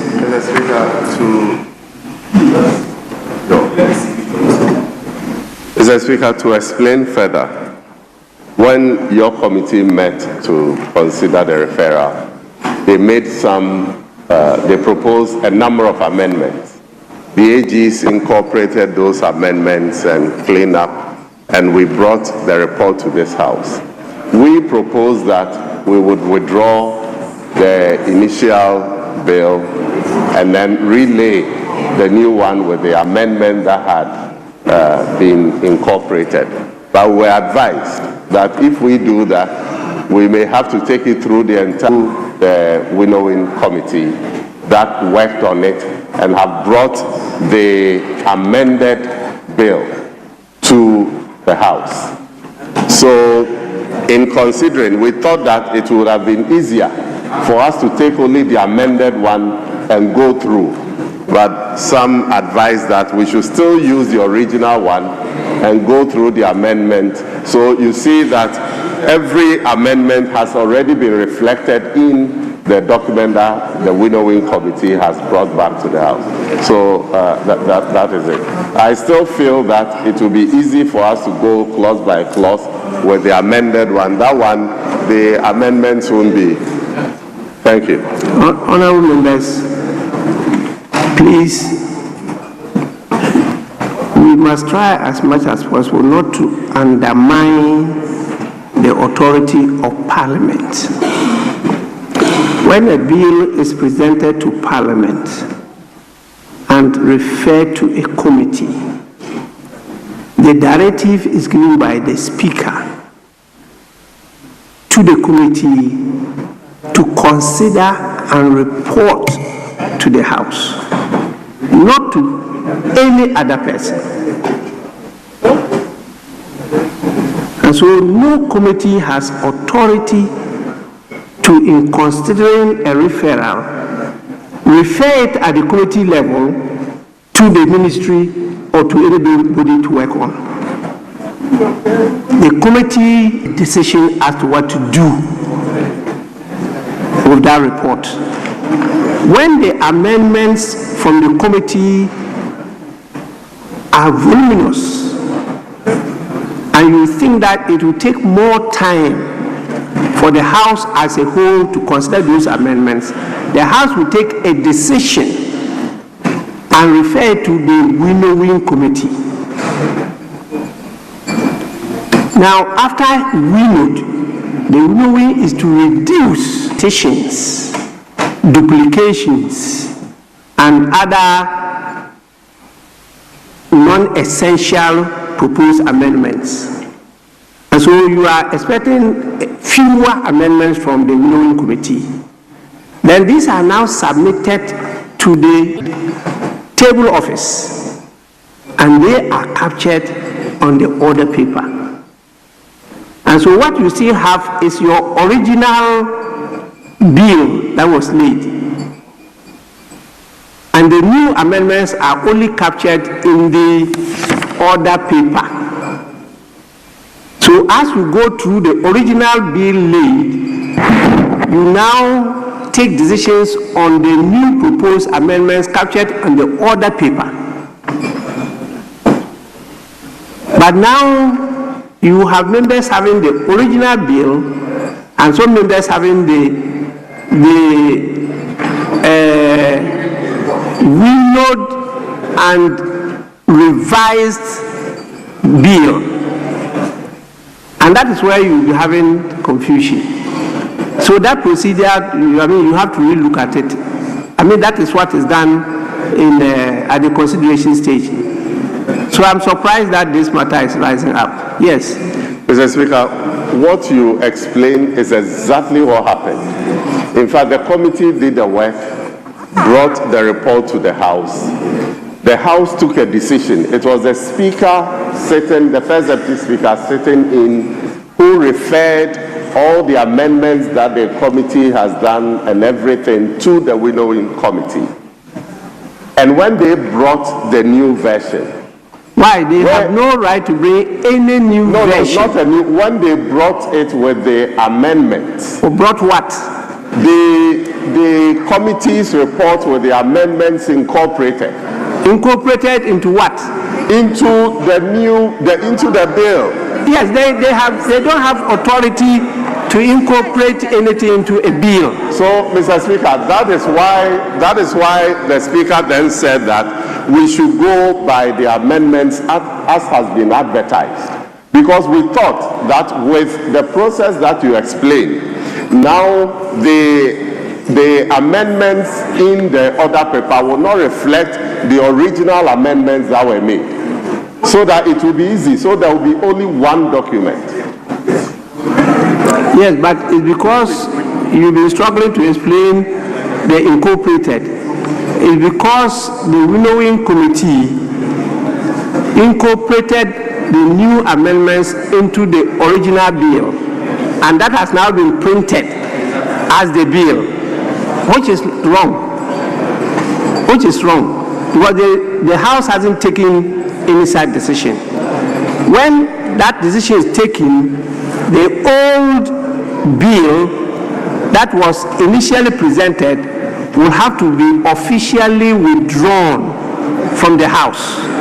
And so that one will not be before the House again. And so you have only the new bill that has now to be relayed, which will now be before members for consideration. Yes, Majority Chief. Speaker, so we are all guided, and I believe that going forward, these guidelines, in fact, I want to propose that, please, so that going forward, Mr. Speaker, we would these guidelines will be advertised properly, especially and exhibited to our business statement presentations, because it's a guide. When we get to the stage, oh please, can you please, what is this chorus about withdrawal? The bill is before the house. It is our product. So, I'm not confused. And the chorus we are singing, it has no basis. We are masters of our own rules. And especially our considerations, the rules are relaxed. So the product before us is what we are considering. What Speaker has done is like the new practice direction, which will be guided. So what is before us, the direction will be that we consider the bill that has been brought and considered by both the committee, the substantive committee, and the further referral to winnowing, which has also brought a report. So, Mr. Speaker,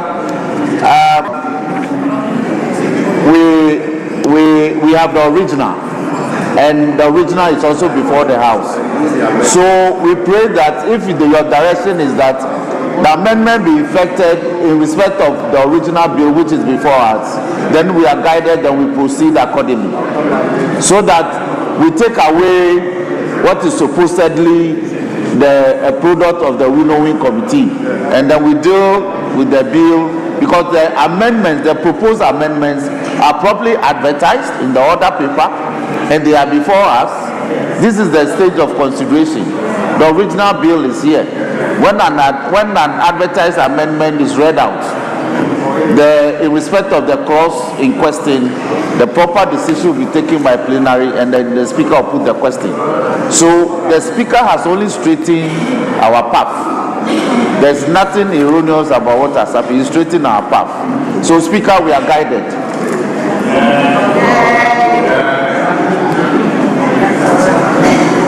Yes, Minority Leader.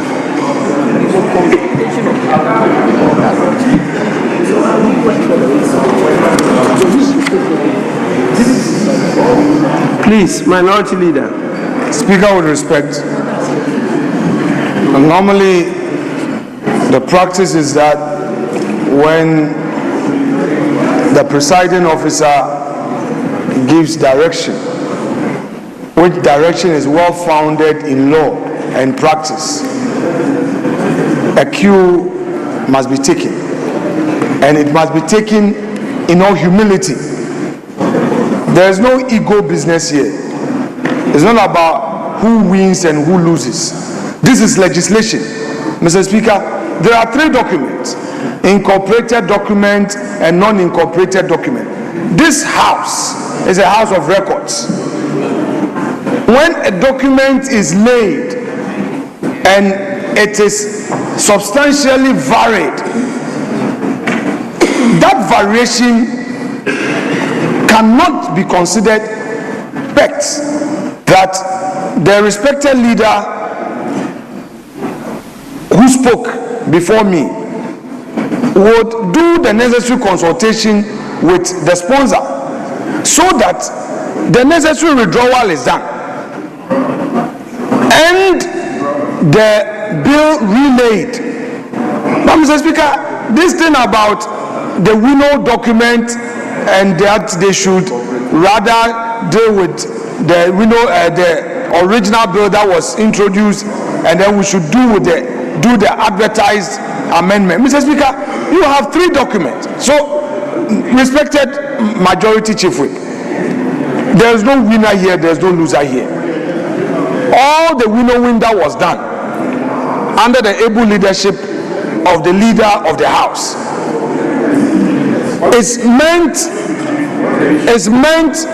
to enrich the legislation, the bill itself. So, Mr. Speaker, it is very untidy, and we don't want anybody to raise procedural issues. A document that is not before the House cannot become part of the records of the House. So, Mr. Speaker, the majority side should take a cue, withdraw the bill, do the right thing, and come back. Yes, Minority Leader, well noted. The directive has already been given, and so we don't need to belabor the point. We have a bill that was laid before us. That is the bill that was presented to us. The others are proposed amendments. The bill before us is the one that was laid. And so these proposed amendments are captured in the order paper, and then that's what you use to do the consideration. So we move on. Second Deputy Speaker, please prepare to take the chair. Yes. And so, honorable members, I have the original bill with me here. So we'll be using that as we go along. Yes, so... Speaker, indeed, it's actually the bill. It's not even original, it's actually the bill. What is around is just a guide. That when you see an advertised amendment, there's a guide as a product of winnowing committee's work. So, Speaker, we thank you. Well, let's move on. I earlier on called clause 7, and the chair drew to our attention to a proposed amendment. Then we realized that it was the same on the bill that was laid in the House. So we move on. So there is no proposed amendment to clause 7.1.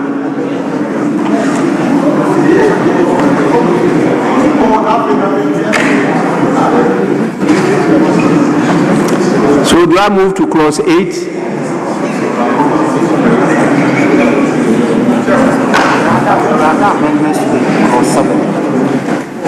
Yes, I'm told that there are some other amendments to clause 7. Yes, Minority Leader, anything different? Yeah, Mr. Speaker, just because you indicated that you are withdrawing for First Deputy Speaker to take the chair. Well, for Second Deputy Speaker to take the chair. Mr. Speaker, it's been related to me in respect of our advertised motion to be taken tomorrow. Mr. Speaker, so I just wanted confirmation of same so that we prepare for tomorrow. Mr. Speaker, that's all I wanted. Yeah, please. Earlier discussion in conclave agreed that we would take those motions tomorrow. I had some assignment, but I had to come to do this and to assure you that tomorrow to be taken. If possible, 2 motions will be taken tomorrow. In spite of the pressure on you, we'll have to do them, clear these things before we go on recess. Yes, Majority Leader.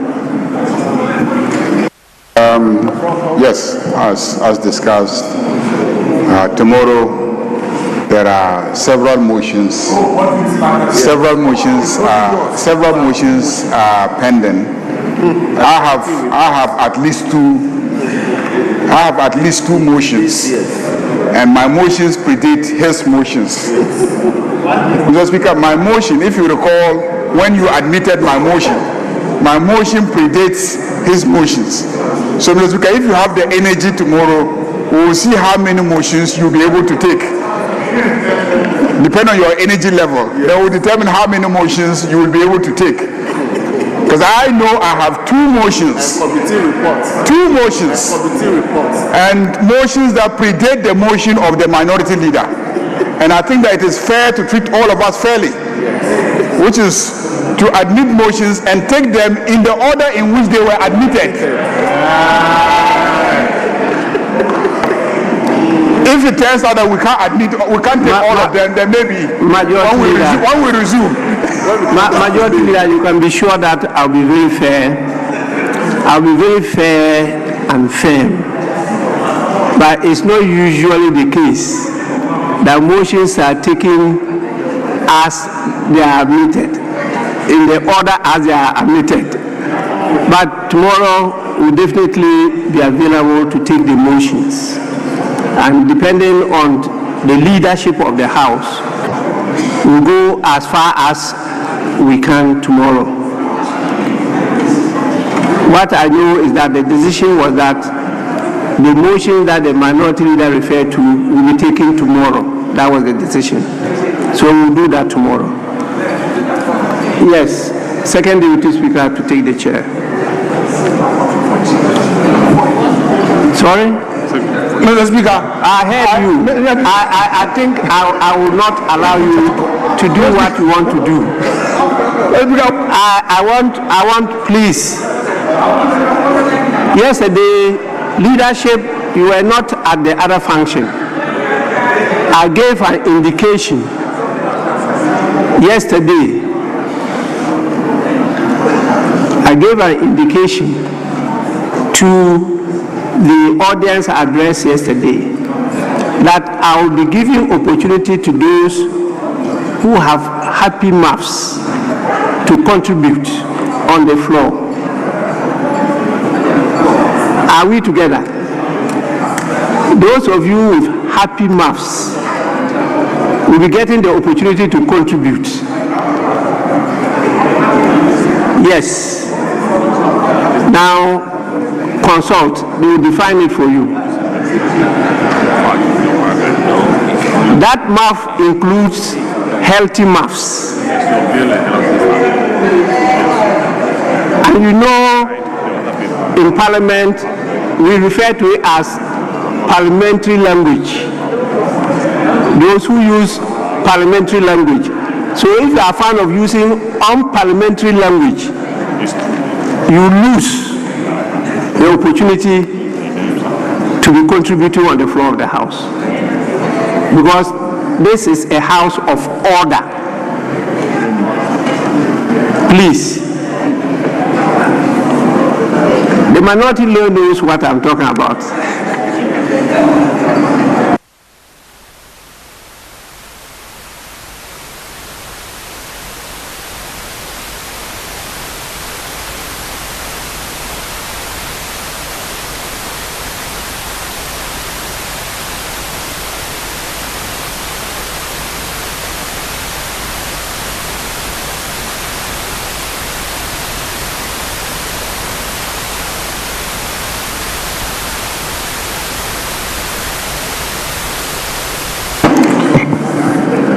Honourable members, I think I should put the question on clause 7, Roman number 15.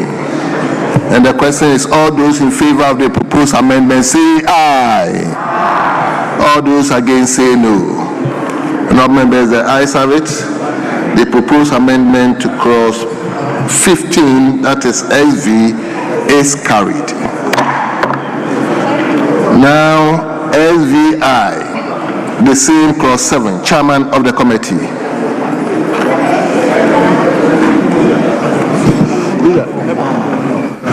Mr. Speaker, clause 7, amendment proposed, subclause 3, line 2.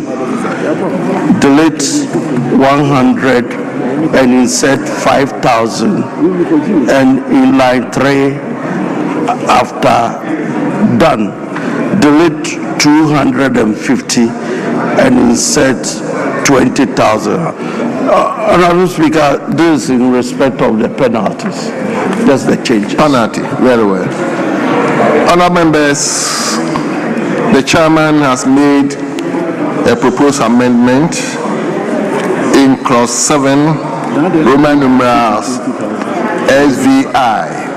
All those in favor of the proposed amendment say aye. All those against say no. Honourable members, the ayes have it. The proposed amendment is carried.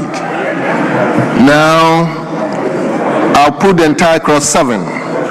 All those in favor that clause 7, as variously amended, stands part of the bill, say aye. All those against say no. Honourable members, clause 7, as variously amended, is ordered to stand part of the bill. Clause 8. Tenure of office of members of the board. Chairman, is there any proposed amendment? Honourable Speaker, no proposed amendment. Honourable members, there's no proposed amendment to clause 8. And the question is, all those in favor that clause 8 stands part of the bill, say aye.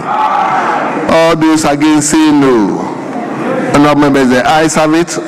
Clause 8 is ordered to stand part of the bill. Clause 9. Meetings of the board. Yes, Chairman. Honorable Speaker, Clause 9, amendment proposed. Subclause 3, line 2 and 3, delete paragraph J or H of subsection 1 and insert paragraph H and I of subsection 1. I so move. Thank you very much. Honorable members, the chairman has moved a proposed amendment to clause 9 listed as SVII in today's order paper. All those in favor of the proposed amendment say aye. All those against say no. Honorable members, the ayes have it. The proposed amendment is carried. Chairman, SVIII.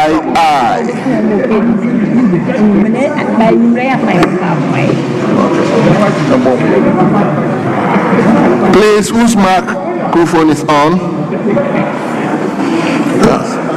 Honorable Speaker, Clause 9, amendment proposed, subclause 4, line 1, delete 5 and insert 7 in terms of quorum. All those in favor of the proposed amendment say aye. All those against say no. Honorable members, the ayes have it.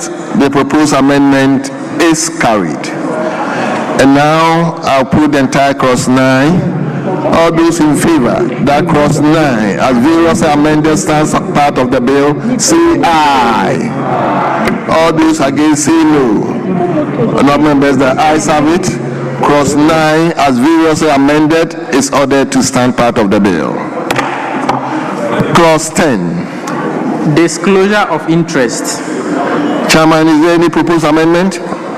Honorable Speaker, no proposed amendment advertised. The question is, all those in favor that clause 10 stands part of the bill say aye. All those against say no. Honorable members, the ayes have it.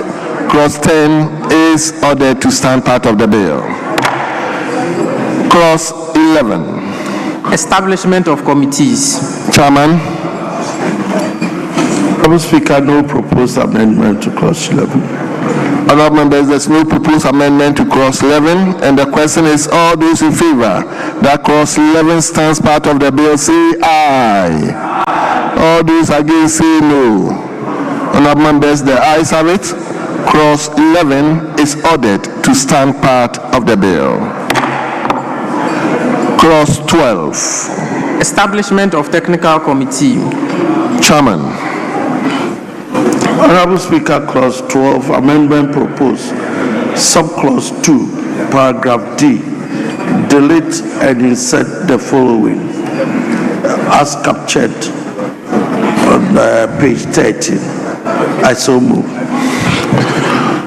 Honorable members, there is a proposed amendment to clause 12, and the proposed amendment is before the House. I'll then put the question, all those in favor that the proposed amendment to clause 12 is adopted, say aye. All those against say no. Honorable members, the ayes have it. The proposed amendment is carried. Now let me put clause 12 as various amendment. Oh, okay, yes. Example. Mr. Speaker, sorry to draw your attention. Maybe you can direct the draft persons to take notes. I heard that the composition of the governing board was changed. They added some other members. So amending the quorum, they should take account of that. Very well. Drafters. So they have to take account drafters. of it. Yes, they added, I think, other agencies to it. They didn't take it. Honorable Champion, I think that particular clause we flag it. So okay, so the one together will take note of it. So cross 12 as variously amended. All those in favor say aye. All those against say no. Honourable members, the ayes have it. Cross 12 as variously amended is ordered to stand part of the bill. Now, cross 13. Functions of the technical committee. Chairman, is there any proposed amendment? Honorable Speaker, no proposed amendment. Honourable members, there's no. Yes, honourable member for Efia. Thank you very much, Mr. Speaker. Mr. Speaker, on the 13A, the technical committee shall advise on the process and procedures. I believe it should be processes and procedures. So I move that we amend the process into processes. Well, let me. Very well. So, yes, honourable members, I think with this I'll just direct the drafters to take care of that. We're drafting in singular. Yes, member for Chris. Yeah, let me hear you.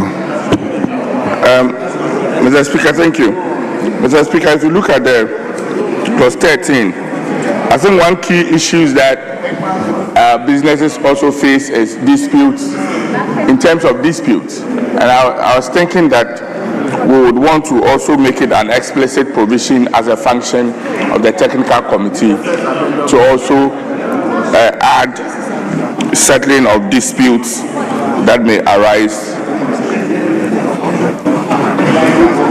What do you propose?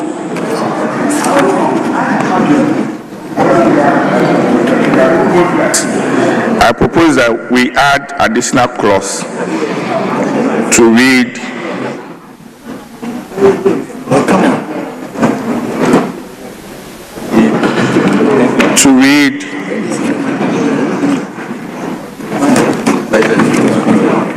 provide dispute resolution mechanisms and provide dispute resolution mechanisms for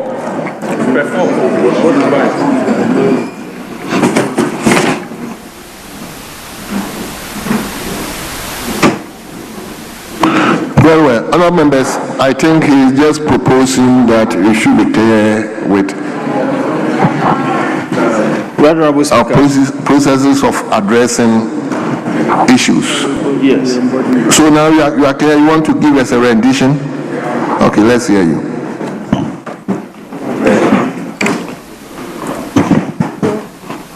Mr. Speaker, provide clear investor-friendly dispute resolution mechanisms. Let me hear and then I come to you. Yes.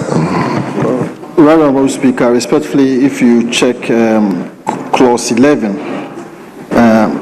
it demands that the board may establish committees consisting of members of the board or non-members or both to perform a function of the board. And if you read the 2, that is the 2 clause 11, it states that a committee composed of members and non-members shall be chaired by a member of the board. A committee comprised entirely of non-members shall be advisory.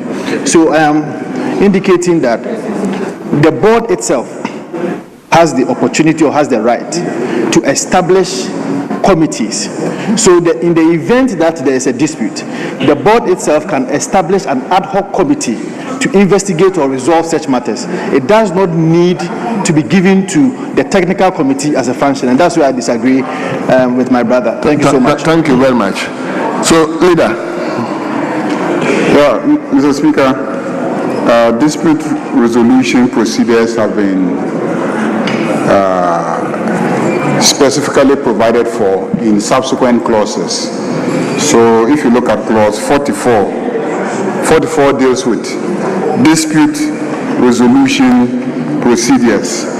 So you cannot have a committee advising on how to resolve disputes when there are clear express provisions setting out dispute resolution procedures within the the legislation. So kindly abandon that. There's express provision, clause 44.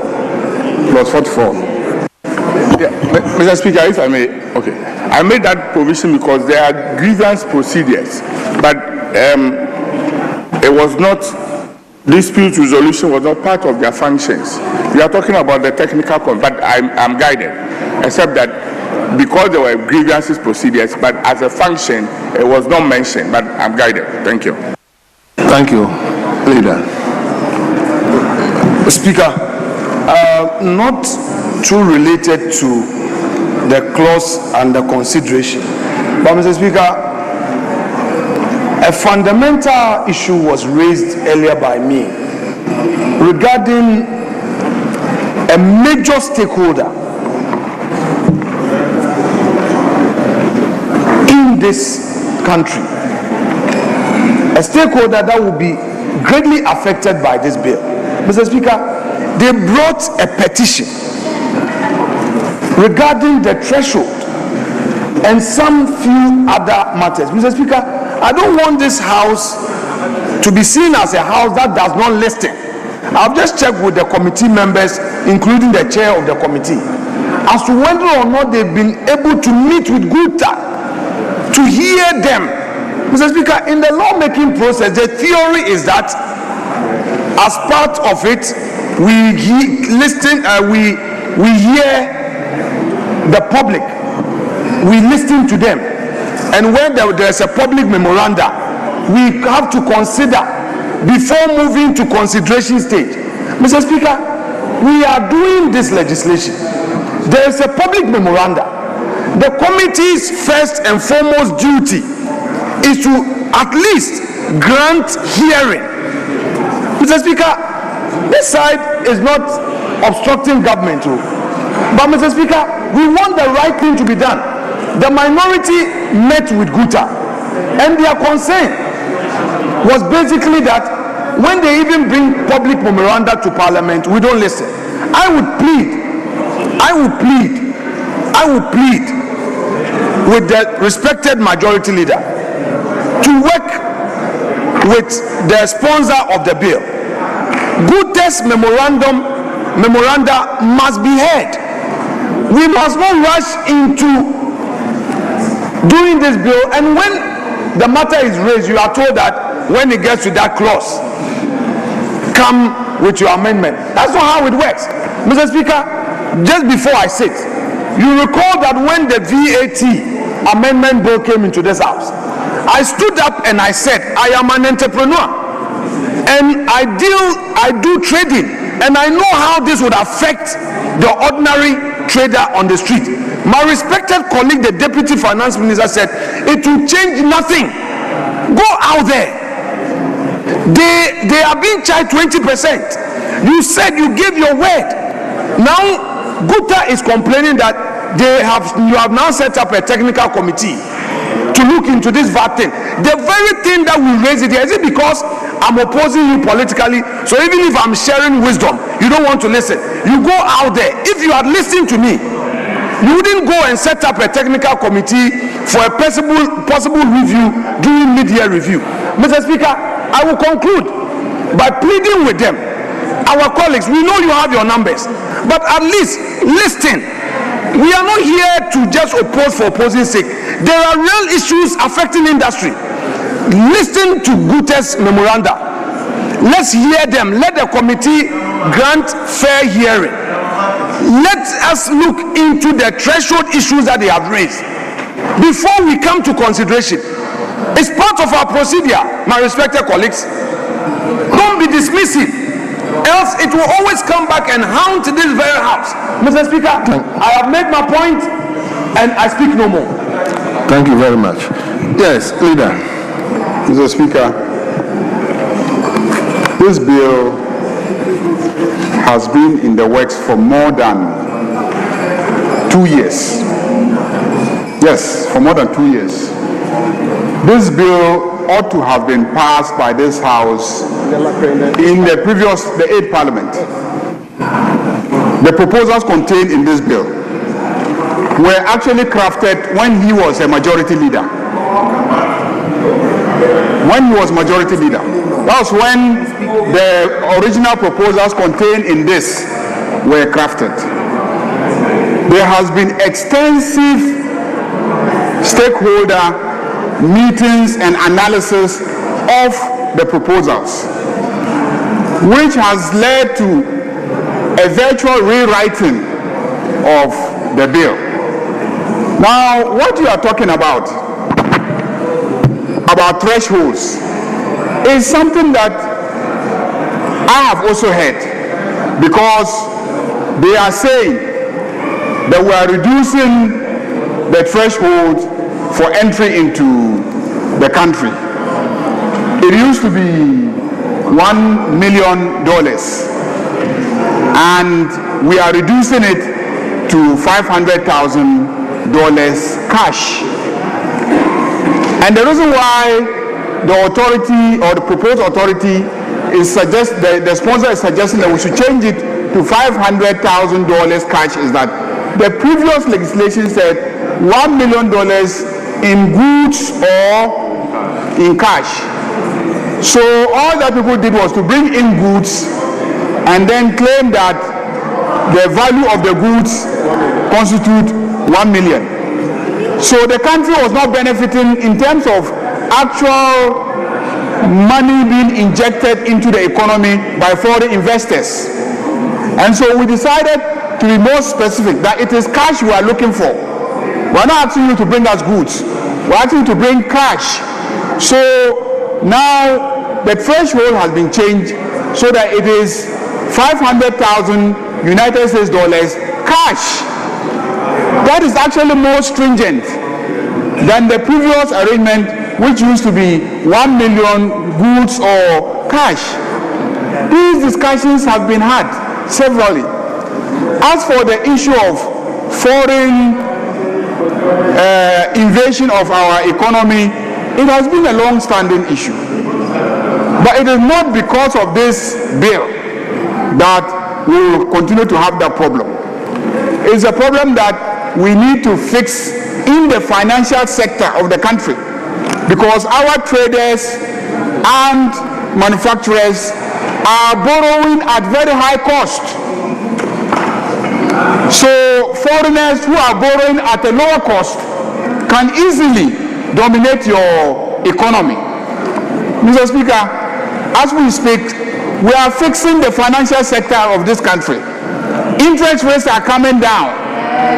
It is that which will solve the problem, not this legislation. So I don't want it put out there that we are ignoring GUTA. In any case, I have said what they have said. We can argue it in this chamber, because that is the government of their case, that we are reducing the thresholds. And I've explained why the proponents of the bill are suggesting that the threshold should be reduced, but made more stringent by insisting that it has to be cash, 500,000 United States dollars. If you have arguments against what the proponents are proposing, which you have read from the petition, you can advance those arguments.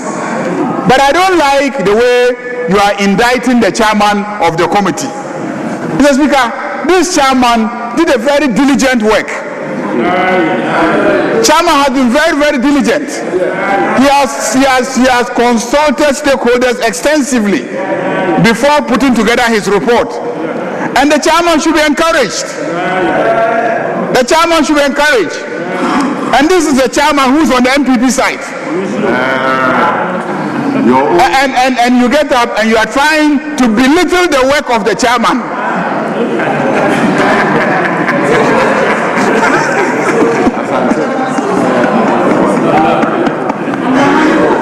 Mr. Speaker, I will not allow the chairman to be undermined. I will not allow the chairman to be undermined. So let us continue. If we get to the investment thresholds and you have specific amendments on behalf of the stakeholders, on behalf of the stakeholders, on behalf of the stakeholders, on behalf of the stakeholders, on behalf of the stakeholders, you can do so, Mr. Speaker. Thank you very much. So Mr. Speaker, I said I speak no more on the substantive issue, but the leader has introduced two matters that I want to address. Mr. Speaker, respectfully, yes, I served as majority leader, but I would want to contest that submission by him that the bill was introduced into this house under my leadership, and that bill sought to amend the threshold. Mr. Speaker, that is incorrect. I beg to submit, just for the records.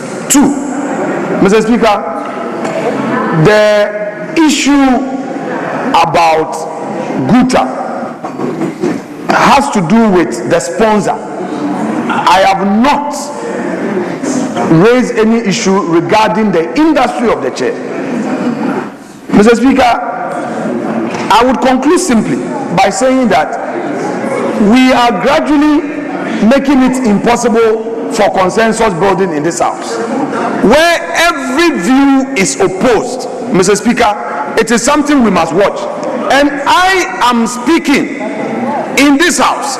I speak as an entrepreneur, and I know there are many entrepreneurs in this chamber, on the left and on the right, who trade and know the real issues. So I don't want us to pass a law as if we are detached from the real world. Mr. Speaker, the respected leader says that the economy is doing well. I will not stand anywhere to challenge the numbers, but the numbers must have effect in the lives of the people. The numbers must have effect in the market. The numbers have no effect. Mr. Speaker, it is for him to make his political statement. I will not contest him any longer. Thank you. Mr. Speaker, wait, for the records. Speaker, for the records, this is the third time he's speaking to this matter on the floor. He has been guided. That petition is not before us. We have now passed the debating the principles of the bill. So if you are minded to carry their views in terms of amendment, you have been guided to do so. But every time you want to speak and damn the government, you are hitting Guta's head against government, as if we are doing something against their interest. With this bill, why?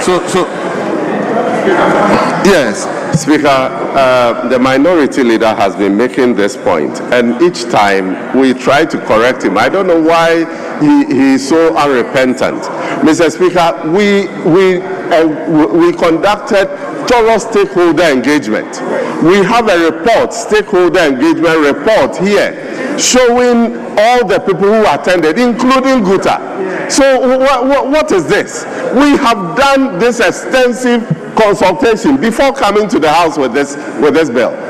So it is never the case that we did not consult stakeholders before finalizing the bill. We did extensive consultation, and we have a copy of the report of the stakeholder engagement we have been sharing around. If the committee wanted all this information, they were available to be given to them. So we have gone past all these things that the minority leader keeps mentioning. Leader, I think it's... For the record, respectfully, just 1 minute. Mr. Speaker, I would want the chief whip on the majority side to be guided. When I take issues up and his leader responds to me, unless the leader is not seated and he would want to respond to me. Mr. Speaker, leader has responded to me. His leader has responded. I do not want issues to be reduced into personal matters. Mr. Speaker, we are not dealing with personality issues here. Mr. Speaker, Mr. Speaker, two. Honorable Minister, Honorable Deputy Minister, with respect, we met, the minority side met with Guta just last week. It was a public function. They stated publicly that you did not engage them and you did not even respond to their petition.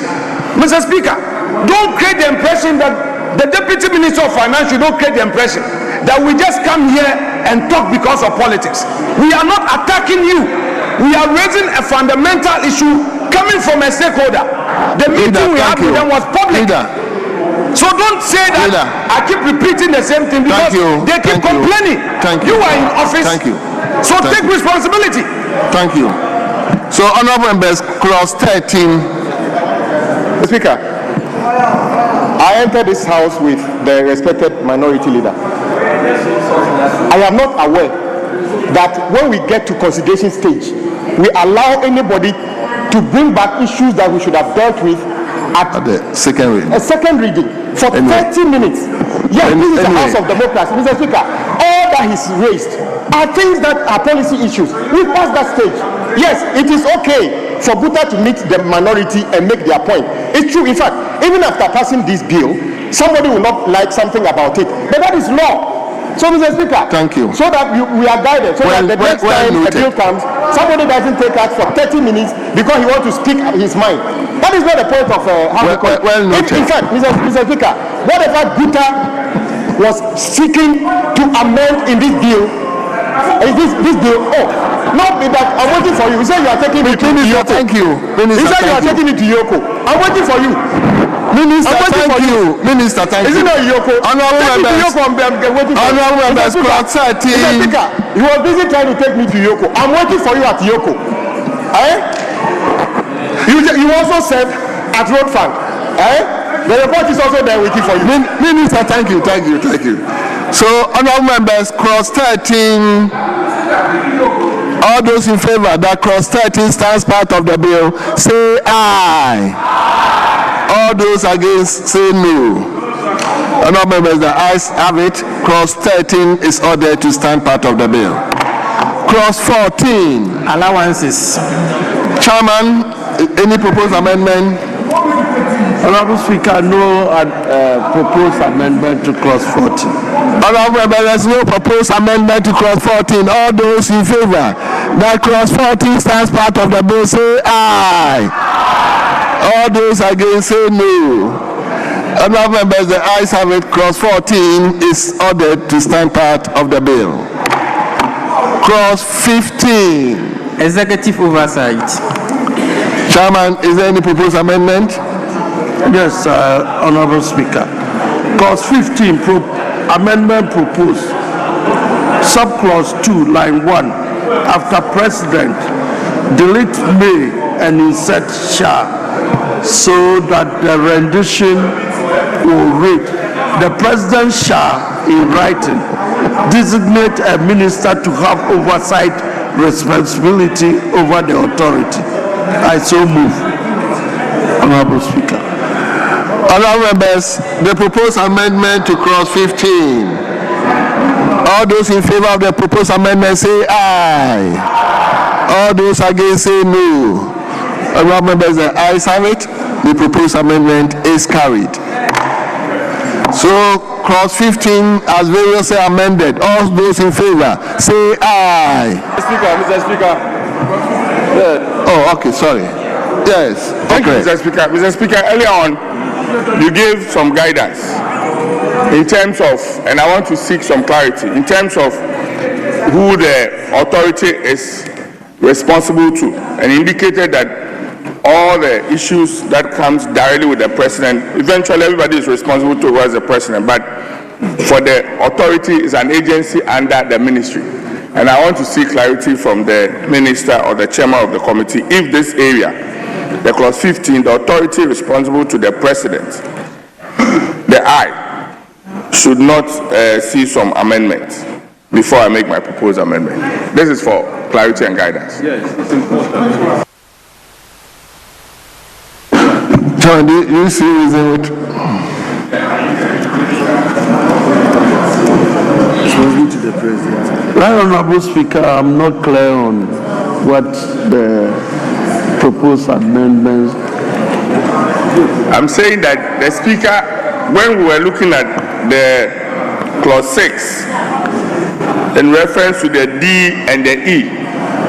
And the speaker indicated that we should take out the president and maintain through. So indicate whether there's, I will just join our attention for some clarity and then guidance. Thank you. Yes, Chairman. Thank you, Honorable Speaker. If you look at the submission made by the Right Honorable Speaker in line with this, we may have to do some consequential amendment to say that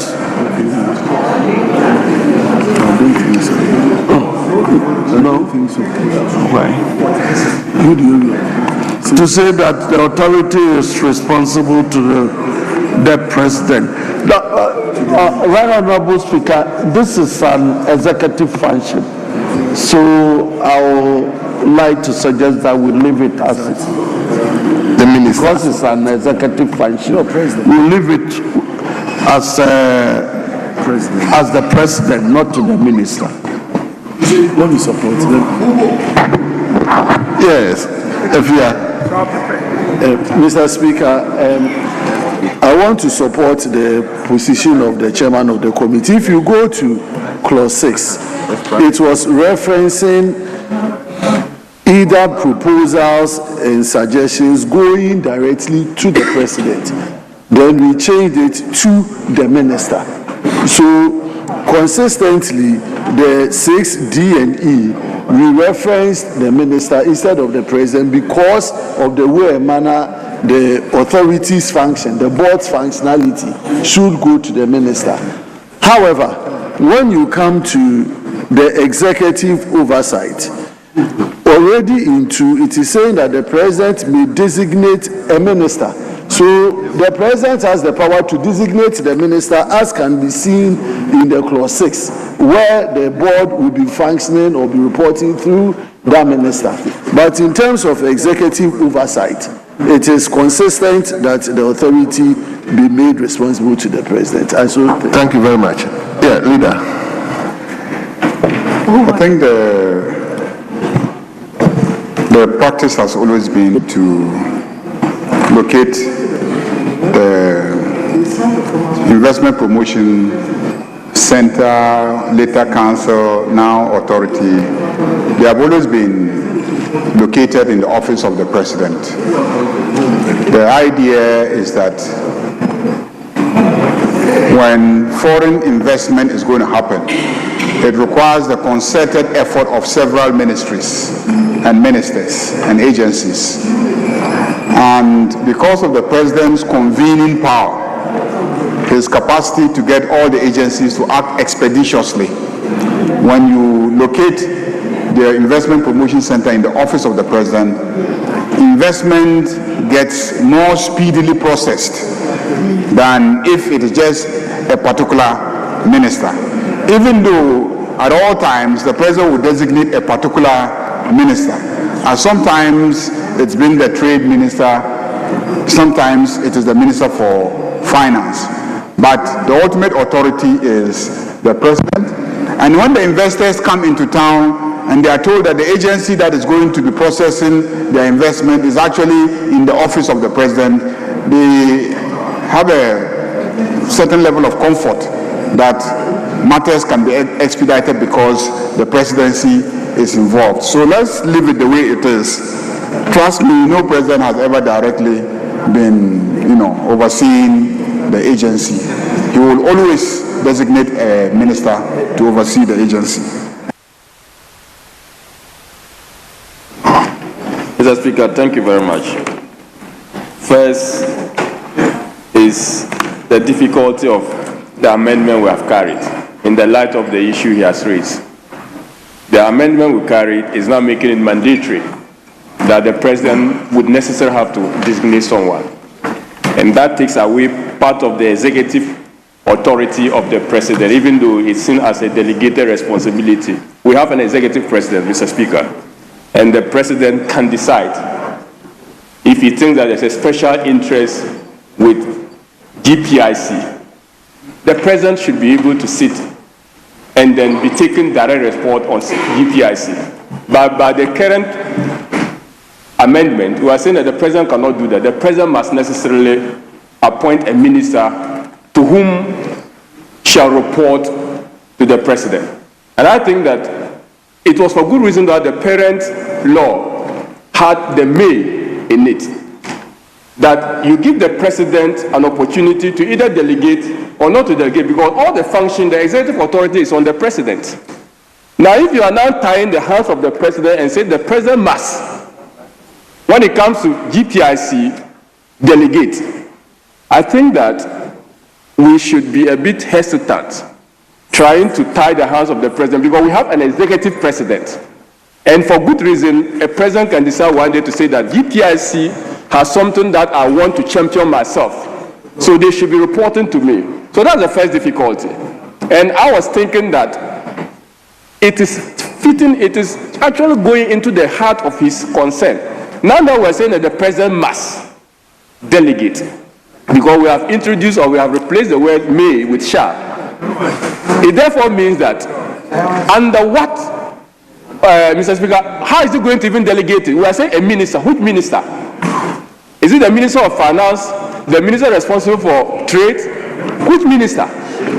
Because in this act, when you come to the interpretation, minister has not been defined to me Minister of Finance, neither has it been defined to me Minister for Trade. Very well. It could be any minister. So, Mr. Speaker, these are the issues that I think that we should be addressing. Chairman, did you hear? I think that amendment you effected was just to change may to shall. But he is talking about the fact that the feasibility should have been better. Right Honorable Speaker, I heard him rightly, but with regards to clause 15, I don't think there should be any ambiguity in respect of this. The 15.1, we're talking about executive oversight, and the authority is responsible to the president. I believe we should leave it as is, because when you come to 2, that's the issue my honorable colleague raised. The president may, in writing, designate a minister to have oversight responsibility over the authority. I stand to agree with Honorable Kabiru to the extent that a president, since the office of the government machinery is responsible for GIPC, the president or a president may come and will say, I want to take an oversight over GIPC, and I'm not going to assign any minister to take charge of that. But when that president decides that it should be under his office, what would that president do if we are using the word shall? So I will go with him by going back and using the word may instead of shall. Let's leave the word may there, so that the president's discretionary power can always be exercised. So the 2, my take on it is that it should still read, the president may, in writing, designate a minister to have oversight responsibility over the authority. And the 3 is consequential. The minister, if he designates or appoints someone under subsection 2, may give directives to the board on matters of policy, and the board shall comply. I so move. Thank you very much. So let me go to a champion first. I'll come to you. Mr. Speaker, I'm happy the chairman is trying to understand the point you raised. 2 things. Every year, those CEOs, they sign performance contracts with the president, not the ministers. and their budget also sits with the president under OGM. So if I give you the budget and I want to go and report to any other person, no. You come and sign a contract with me, you give me the education, by the end of the year, I will achieve A, B, C, D. So the mayor that he's proposing, I do agree with him.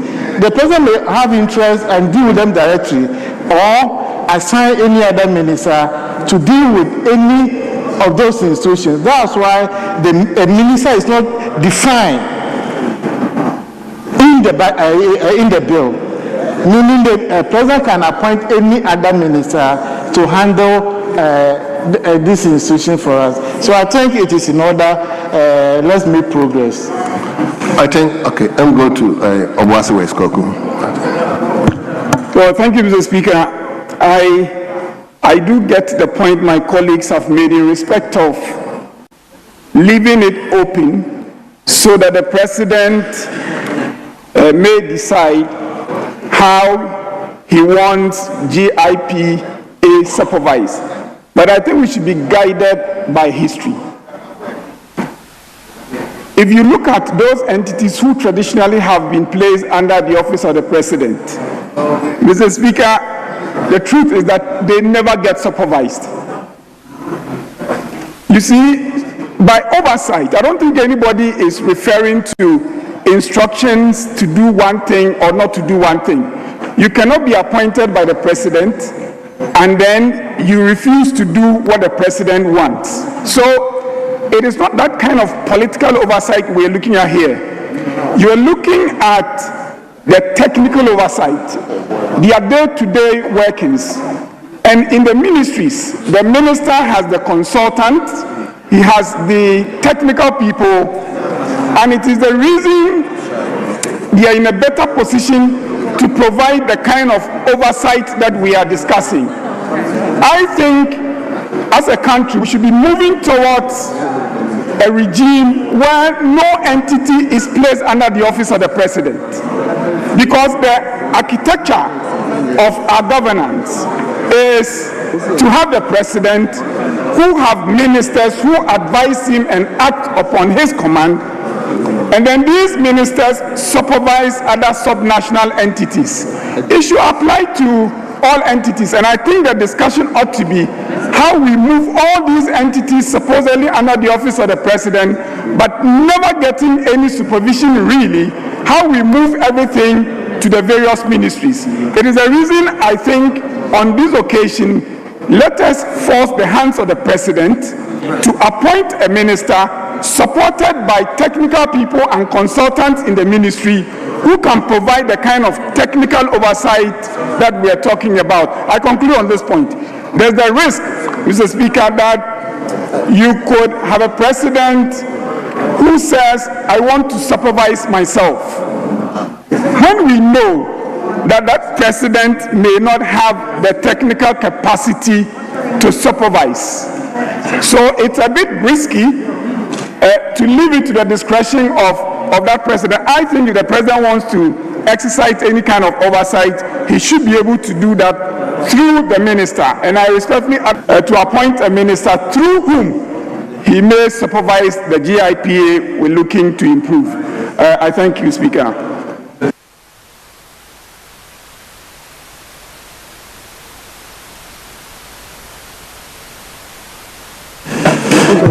Mr. Speaker, just to say that if the president appoints, if the president is mandated to appoint a supervisory minister, it doesn't take away the supervision of the president in overseeing the work at GIPC or GIPA. The reality is that the ministers are supposed to even report to the president anyway. The bottom line here is that when you have a supervisory minister, you can get the effectiveness and efficiency. So really, the president's hands are not tied to say that if he puts and if you go to the office of the president any day, all agencies that are in the office of the president are overseen by ministers. the president will either appoint a special minister of state or what have you and put all of those agencies behind. So I think it is good for this house to bring the shall. So the president appoints a minister or designates a minister to oversee the work at GIPA because of the way because at the end of the day, the president really is still responsible for the running of it. The issue we are confronted is whether to use the shall or may. That's the only issue. Mr. Speaker, I'll refer our members to Article 195 of the Constitution. Article 195 of the Constitution. And I think that this whole discussion is grounded on Article 195 of the 1992 Constitution. And with my permission, Mr. Speaker, I read. Subject to the provision of this Constitution, the power to appoint person to hold or to act in an office in the public service shall vest in the President. Shall vest in the President. Acting in accordance with the advice of the Governing Council of the service concerned, given in consultation with the Public Service Commission. Mr. Speaker, for all intents and purposes, GPIC is a public institution. We can clearly be qualified as a public service institution. I mean, GP, I'm a Ghana Investment Promotion Council. Okay, in authority.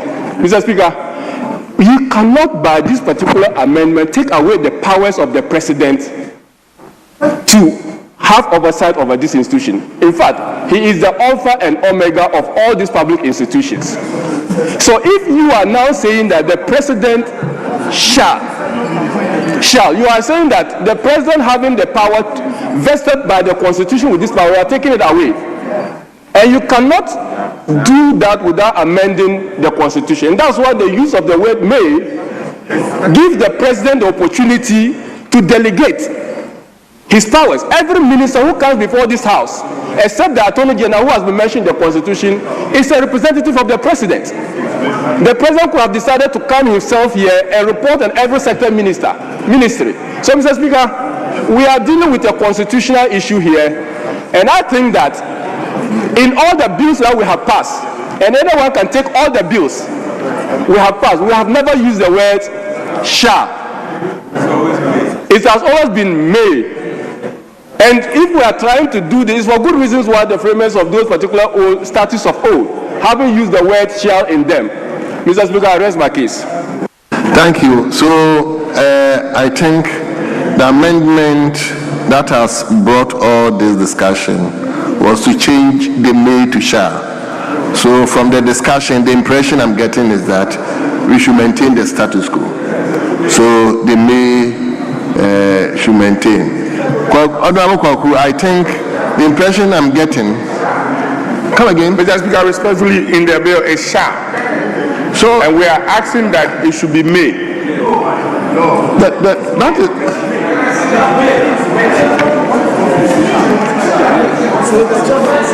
And the committee wanted to change it to shall. In writing, at the committee level, in fact, there were a lot of arguments, compelling arguments, and Honorable Kwaku Kwarteng has enumerated a number of them. One that he didn't talk about was that it came out that all those institutions that are found under office of the president don't really have parliamentary oversight. And so the committee felt that we should compel the president to designate a ministry to be responsible for GIPC so that there will be proper parliamentary oversight. And that is what made me yield. You know, I'm also an MP. So I felt that, well, and from the experience with special initiatives and all these things and the mess that they created, we felt that if we will place it under a ministry, so to speak, to have proper parliamentary oversight, it doesn't spoil anything. So, Mr. Speaker, we may yield to carry the amendment to make a shall so that there will be. Yes, leader. Mr. Speaker, the deputy minister is from the sponsoring ministry. So if they have been persuaded, then let's treat this like any other bill where we are putting an authority under a particular ministry. So let's rather have amendments that state clearly that the authority is accountable or answerable to the minister.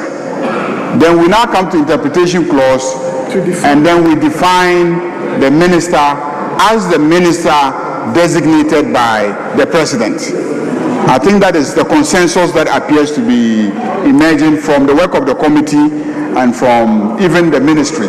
So let's not go round and say president and then later on. So it means we are holding on to the amendment.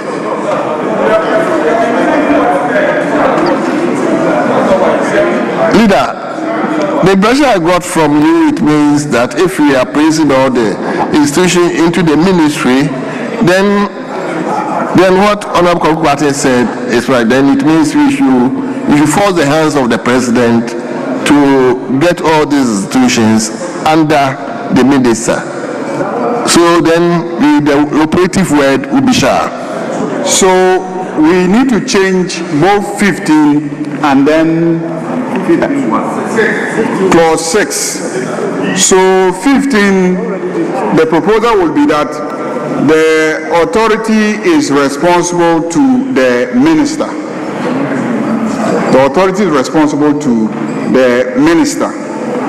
Then we will now go to... Not to the president. No, to the minister.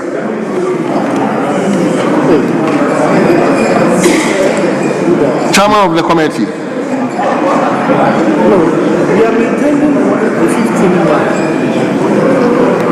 No, the argument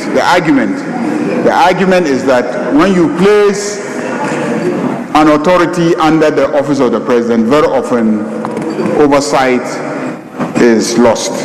That is the argument. And so it is better to place it under a specific ministry. And in this case, the Ministry of Finance and the Ministry responsible for Finance and the Economy. So there will be a change in the budgeting arrangement. The budget will now move from the office of the president to the ministry, which for me gladdens my heart because we have so many agencies sitting at the office of the president that should not be there. Then when you budget for the office of the president and include them, again, you will be attacked for having an over-bloated budget for the office of the president, forgetting that all these agencies are under the office of the president. So the sooner we move agencies to the appropriate ministries, so that we can leave the president and his secretary alone and chief of staff, so that the lean budget that they actually expend will now be revealed, the better for all of us. And so I support the position that we should go back to clause 6 and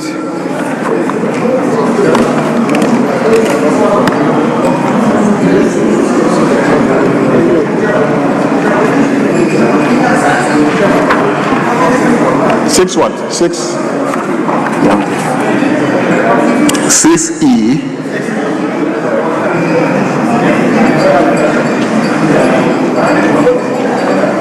This is Mr. Speaker, please, clause 6 was amended. The clause 6D and E was amended to the minister. So that has been done. Okay. And so, leader, I made the earlier proposal of the amendment of the 15. So if you'll be gracious enough for it to stand in my name so that it can be carried. Yes. So I made the amendment that the 15(1) should say the authority is responsible to the minister, so that the definition for the minister will then reflect Ministry of Finance and Economic Planning. Thank you. Very well.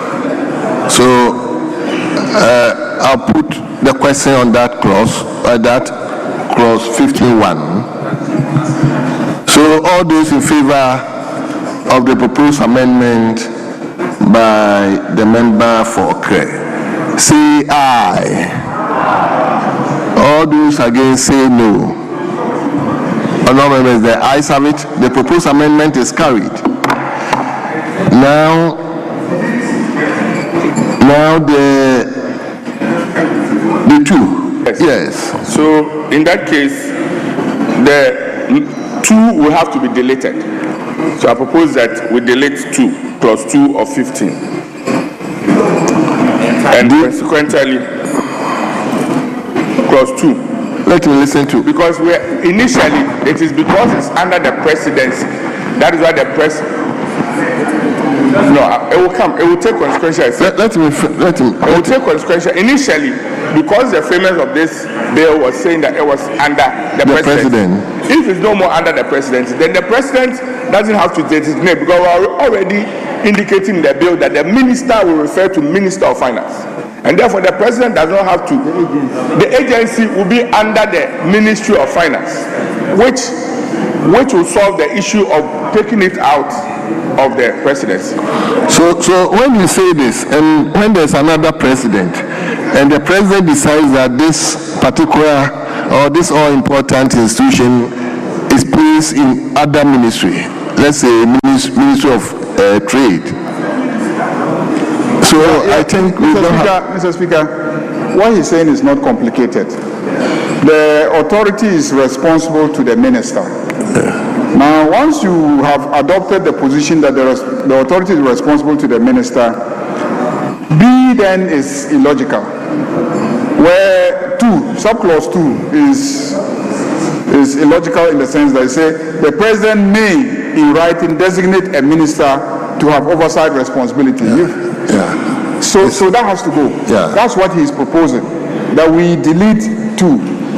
And then we maintain 3. We maintain 3 subject to some modification. The minister designate under, so instead of the minister designate under subsection 2, we just say the minister may give. So make that amendment as well. The minister may give directive to the board on matters of policy, and the board shall comply. Now, speaker's concern will be addressed when we come to interpretation. And at interpretation, we are faced with 2 choices: to leave it open to the president, or to be more specific about what type of ministry should be responsible for the investment promotion, authority. But that's something that we'll decide when we get to when we get there, because the law is going to stand the test of time. So if this president decides that I'm placing under this ministry, you wouldn't know the next president where his pressures will be. So I think when it gets to the interpretation, we can work on that. Mr. Speaker, exactly what you just said. That is why the interpretation makes it open. That minister means the minister designated in writing by the President of the Republic to be responsible for promotion of investment. So today, the President says Minister for Finance. If tomorrow any other president thinks that it should be Minister for Trade, he can so decide. But the Speaker wanted us to be specific. That is why I said, well, today is Ministry of Finance. So if we want to be specific, then we can define minister to mean minister responsible for finance. But if we want to leave the interpretation as we brought it, then this is our opinion, that it should be open so that tomorrow, if President Mama Pat decides that Minister for Tourism should be responsible for investment, then so be it. Thank you, Mr. Speaker. Yes, Chairman. So now 15.1 has already been amended. The Honorable Speaker, just a comment. We realize that the entire clause 15 is a policy, it boils down a policy issue, such that GIPC is under the office of the President. So if the policy direction is to be changed, and that's the sentiment of the entire House. Then we'll do that. But I think with this, it's a very sensitive issue, taking that responsibility from the president. Maybe he's sitting down there, he doesn't even know what we're doing here. So I'm ready to go with that. But it's a policy direction, and I want to draw the attention of the House to the effect that the presidency knows that GIPC, and for that matter, this authority bill that we're doing, will be under his supervision. That's the only concern I want to raise. Very well. So, Honorable Member Fokre, I want you to put the clauses where. Yeah, Kwaku. Hold on, yes. Yeah, Mr. Speaker, to start with, I don't think it's such a significant change in policy. Throughout the bill, the idea is that the president would appoint some minister to oversight. We're just trying to use the kind of language that would make the supervision more straightforward. I will create the indulgence of my colleague to summarize the provisions like this. So, you know, the authority is responsible to the minister. That is clear. Because we have already defined that minister in interpretation, that it is a minister designated by the president, it is a reason 2 can disappear. But 3 is doing something else and therefore cannot disappear completely. The minister may give directives to the board on matters of policy, and the board shall comply. I think that should be enough. The designated under subsection 2 should disappear. Oh, we've done that for 15. Okay. That is what I wanted because I had a deletion of 3. No. Okay. Only 2. But the 3, okay. The leader was saying we should be captured well, instead of the minister designated under the subsection 2. Already 2 is gone. So, if you can help us with the rendition. That is for 2. The first one. No, the 2 is already gone. Yeah, 2 is deleted. So the 3. The 3 will be the minister may give directives to the board on matters of policy, and the board shall comply. The minister. Very well. So that is the proposed amendment to 3. All those in favor say aye. All those against say no. Honorable members, the ayes have it. The proposed amendment is carried. But honorable members, let me draw attention before I put the entire clause. We see the heading, executive oversight. So will that also be affected? No, Mr. Speaker. Ministerial oversight is still executive oversight. Okay, very well. So I'll then put the question: all those in favor that clause 15 as variously amended stands part of the bill, say aye. All those against say no. Honorable members, the ayes have it. Clause 15 as variously amended is ordered to stand part of the bill. Clause 16. Divisions of the authority. Chairman, Speaker, no proposed amendment. Honorable members, there's no proposed amendment to clause 16, and the question is: all those in favor that clause 16 stand part of the bill, say aye. Please respond well. All those in favor that clause 16 stands part of the bill, say aye. All those against say no. Honorable members, the ayes have it. Clause 16 is ordered to stand part of the bill. Clause 17. Branch offices of the authority. Chairman. Honorable Speaker, clause 17, amendment proposed. Subclause 1, line 2, after board, delete whether within or outside the country. So the new rendition will read: the board may establish branches of the authority in a place determined by the board for the effective and efficient performance of the function of the authority. I so move. Yes, honourable members, this is the proposed amendment and is brought before the House. And the question is, all those in favor of the proposed amendment to clause 17 say aye. All those against say no. Honourable members, the ayes have it. Clause 17 as amended stands part of the bill. And now input clause 17 together. So clause 17 as variously amended, all those in favor that it stands part of the bill say aye. All those against say no. Honourable members, the ayes have it. Clause 17 as variously amended is ordered to stand part of the bill. Clause 18. Chief Executive Officer of the Authority. Chairman. Right, Honourable Speaker, no proposed amendment to clause 18. Honourable members, there's no proposed amendment to clause 18. The question is, all those in favor that clause 18 stands part of the bill say aye. All those against say no. Honourable members, the ayes have it. Clause 18 is ordered to stand part of the bill.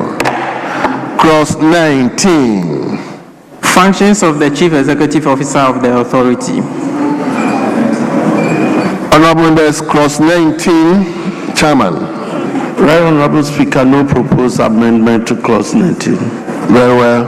Honourable members, there's no proposed amendment, and the question is, all those in favor that clause 19 stands part of the bill say aye. All those against say no. Honourable members, the ayes have it. Clause 19 is ordered to stand part of the bill. Clause 20. Deputy Chief Executive Officer of the Authority. Chairman, is there any proposed amendment? No, let me finish. Chairman, I have called you. Honourable Chair, no proposed amendment advertised on the other paper. But very well. Honourable member for Obuasi West, Kolkwati. Yeah, Mr. Speaker, I want to make an amendment to 21. The President shall, in accordance with Article 195 of the Constitution, appoint a Deputy Chief Executive for the authority. Mr. Speaker, we gain nothing by forcing the hands of the President to appoint a deputy. In fact, if you look at the current law, there's no such requirement on the President. But it has become necessary, as was explained at the committee level, to do that because once the President appoints someone, the Public Services Commission is reluctant to regularize that appointment because they do not find it in the law. That is why 21 has become necessary. But to compel the President is to say, in situations where the President determines that in the name of fiscal prudence, we do not want to have a deputy, as has been for a long time, the President may do so. So my amendment is to change the shall to may. I so move. Very well. Honourable, this is the proposed amendment by the member, and I think it's, yes, let me hear Dr. Kabiru. Mr. Speaker, I think that Honourable Kwekwato has come with rather a softer version of what I was trying to propose. So I want to support, because I was actually proposing that we delete the whole of that particular clause. And the reason is that under this the President has the powers to appoint other people to support, and even the Chief Executive Officer has the power to employ other people to support in the execution. We have a situation where we are trying to be cost effective, and this tendency of legislating deputy directors is actually something that I think this House will have to look at critically. Deputy directors who is supposed to be helping. Deputy Chief Executive. Yeah, Deputy Chief Executive Director. And this function is basically to help the Chief Executive Director when the Chief Executive Director has special assistant, PAs and what have you. So I think that would be a compromised version of what I would have proposed. But looking forward, I think that we must run away from creating Deputy Chief Executive officers' positions using the law. Thank you very much, Mr. Speaker. I support the proposed amendment. Thank you. Yes. Mr. Speaker, the proposed amendment is not fatal. It still gives opportunity for the president to appoint if he so wishes, but where he determines there is no need for a deputy chief executive. And so I support the amendment. So, honourable members, the proposed amendment by Honourable Kwaku Kwarteng. All those in favour say aye. All those against say no. Honourable members, the ayes have it. The proposed amendment is carried. And now I'll put the entire clause 19. All those in favour that clause 19 as variously amended. Clause 20, I'm sorry. All those in favour that clause 20 as variously amended stands part of the bill, say aye. All those against say no. Honourable members, the ayes have it. The proposed amendment is carried, and that clause 20 as variously amended is ordered to stand part of the bill. Clause 21. Functions of the Deputy Chief Executive Officer. Right Honourable Speaker, no advertised amendment to clause 21.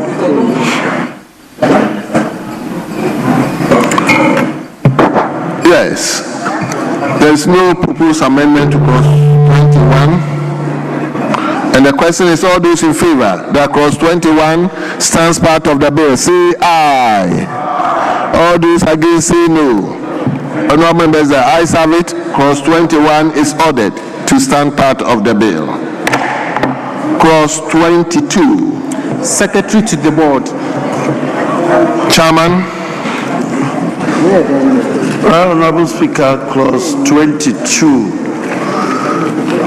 Amendment proposed. Subclause 2, paragraph B, line 1. Delete the Chief Executive Officer so that the rendition will read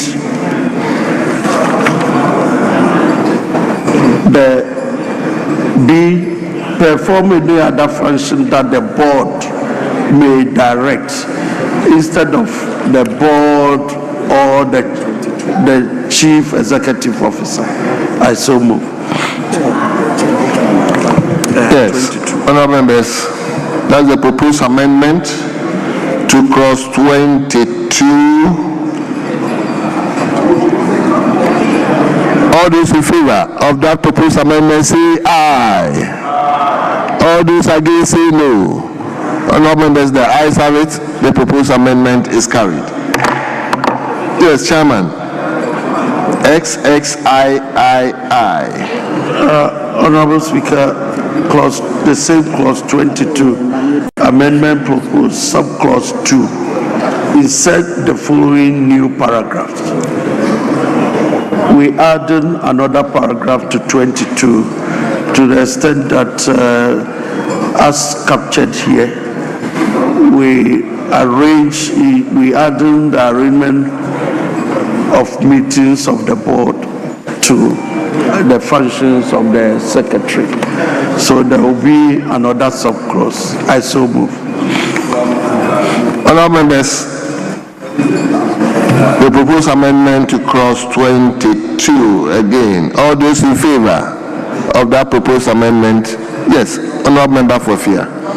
Mr. Speaker, isn't it inherent in the function of the secretary to the board to arrange for meetings? Should we legislate on arrangement of meeting? If you look at best practice in the laws that we've created, and giving the function or the rule as to where the reporting lines are, but for it to be captured as the secretary should be perform arrange for meetings, I think it is inherent and very irrelevant to be legislated on. That is my view, Speaker. Yes, leader. I also think that we might be establishing a very dangerous arrangement, because a recalcitrant secretary will refuse to arrange the meetings even when the board chairman has called for it, where there are divisions and turf wars and etc. So I don't think that it is so critical or crucial to expressly say that the secretary shall arrange meetings. The board chairman, he convenes the meetings. The secretary definitely will serve the notices to members of the board to attend the meeting, and then, engage in the administrative arrangements. Sometimes it is actually the chief executive that assists with arranging meetings, because meetings have to be financed, and secretaries don't have a budget to finance meetings. So secretary is secretary. He should just come and be a secretary at the board meeting and communicate board decisions. So what's the position of the House now? Yes. Mr. Speaker, this one I disagree with my leader. The board chair instructs the secretary to convey a meeting. So the secretary will arrange for the meetings. So he's under obligation to arrange for the meetings. He has no any other choice. 22.2. But one is saying the board shall designate an officer of the authority, add the secretary to the board. 2, the secretary shall A, arrange the business of the meetings of the board. So when instruction is given to the secretary to call for a meeting, he is under obligation to arrange for the meeting.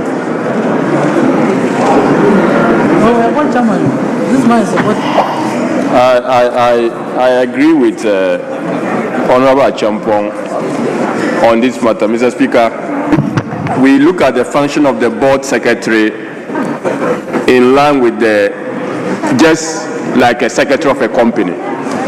He has no power to summon meetings, but of course, the arrangement of that meeting, it is his responsibility. The service of notice of meeting, it is his responsibility. And I think that the current rendition reflects that of a secretary of a company. So organizing the business of the meeting is not to convene the meeting. For instance, the agenda, printing of the agenda, and serving of the agenda of the meeting on members is definitely by the secretary to the board. So I think that the current rendition is okay. If we do something about it, we'll be diluting the board secretary's rule. And it's a statutory requirement that the board should have a secretary. And once the secretary is so designated or appointed, this function should follow as of consequence. Thank you very much, Mr. Speaker. So it means we should maintain let's maintain it and go. Yes. Honorable Azebuama, are you abandoning your? No. Speaker, my position, see, the issue is that we are passing laws, and then we have certain rules. The mic is on. Hello.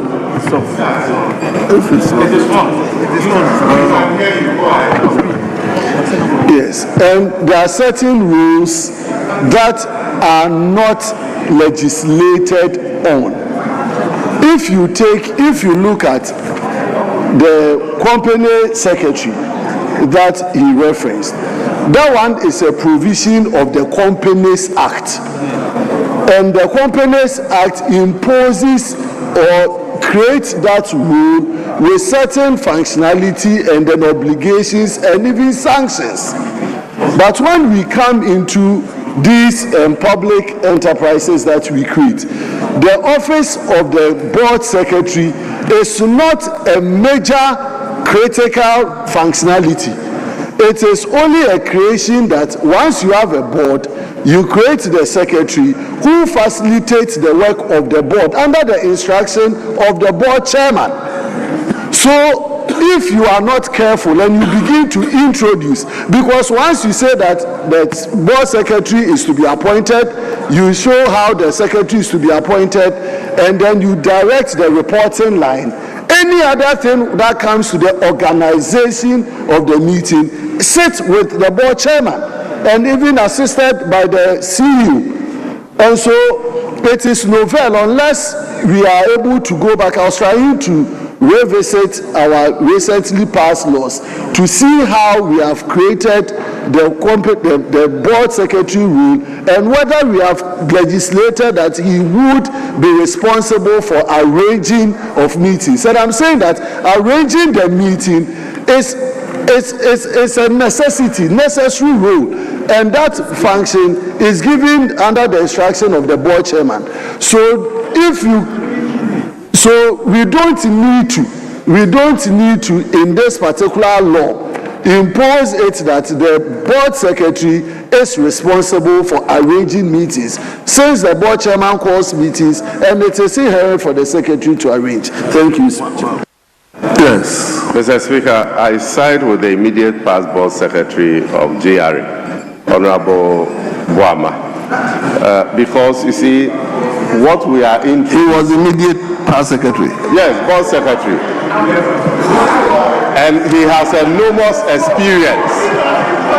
He has enormous experience as a board secretary, and he's bringing that to bear in the legislation that we are passing. Mr. Speaker, the reason why I support his position is that by introducing this provision that the board secretary shall arrange the business of the meetings, there may be conflict between him and the board chairman when the board chairman wants business A, B, C, D. The board secretary may say, our act mandates me to be the one to arrange the business. I want business E, F, G, H, and not what the board chairman is. We may introduce some unnecessary conflict. So let us leave it as it is. The two functions of the board secretary to keep accurate records of proceedings and decisions of the board, and any other function that the board may assign. If the board decides that he should arrange meetings, so be it, so that this act doesn't give certain powers to. Why are you shaking your head? Thank you, Mr. Speaker. Mr. Speaker, I was trying to side with the Deputy Minister, but his concluding part has negated all what he said, that you can assign any other function. If there's conflict, any other function that you assign, he will still not perform it. So what is the pressure of the House? What is the pressure of the House? Mr. Speaker, I speak. I chair a private board. The board is supposed to have a meeting. I've called the secretary and arranged for the meeting.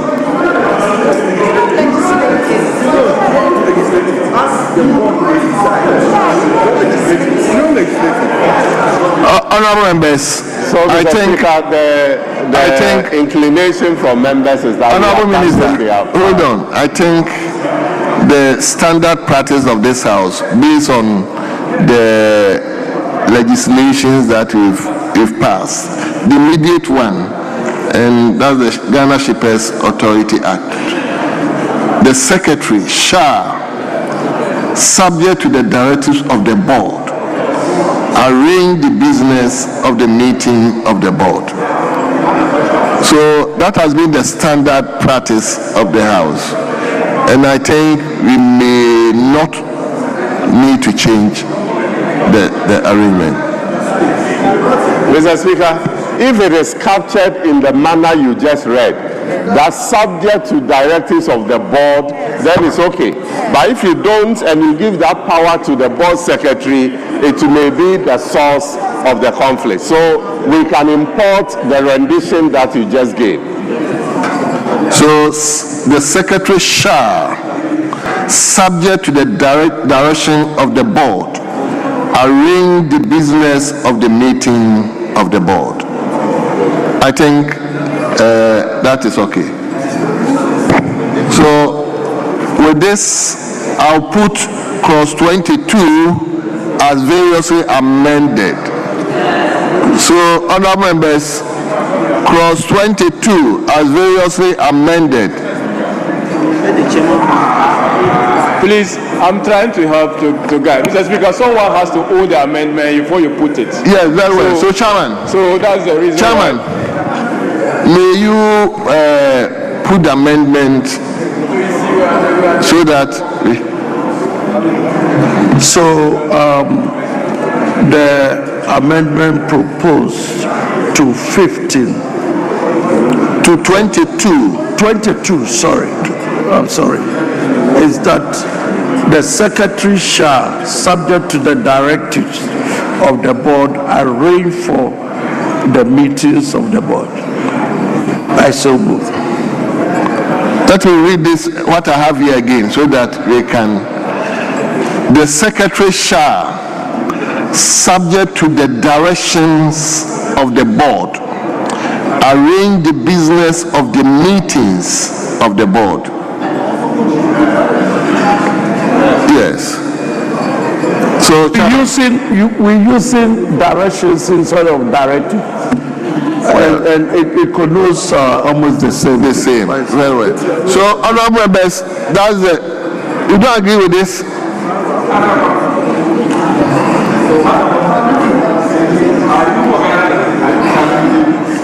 Mr. Speaker, this House just passed the value for money bill into an act waiting to be assented to.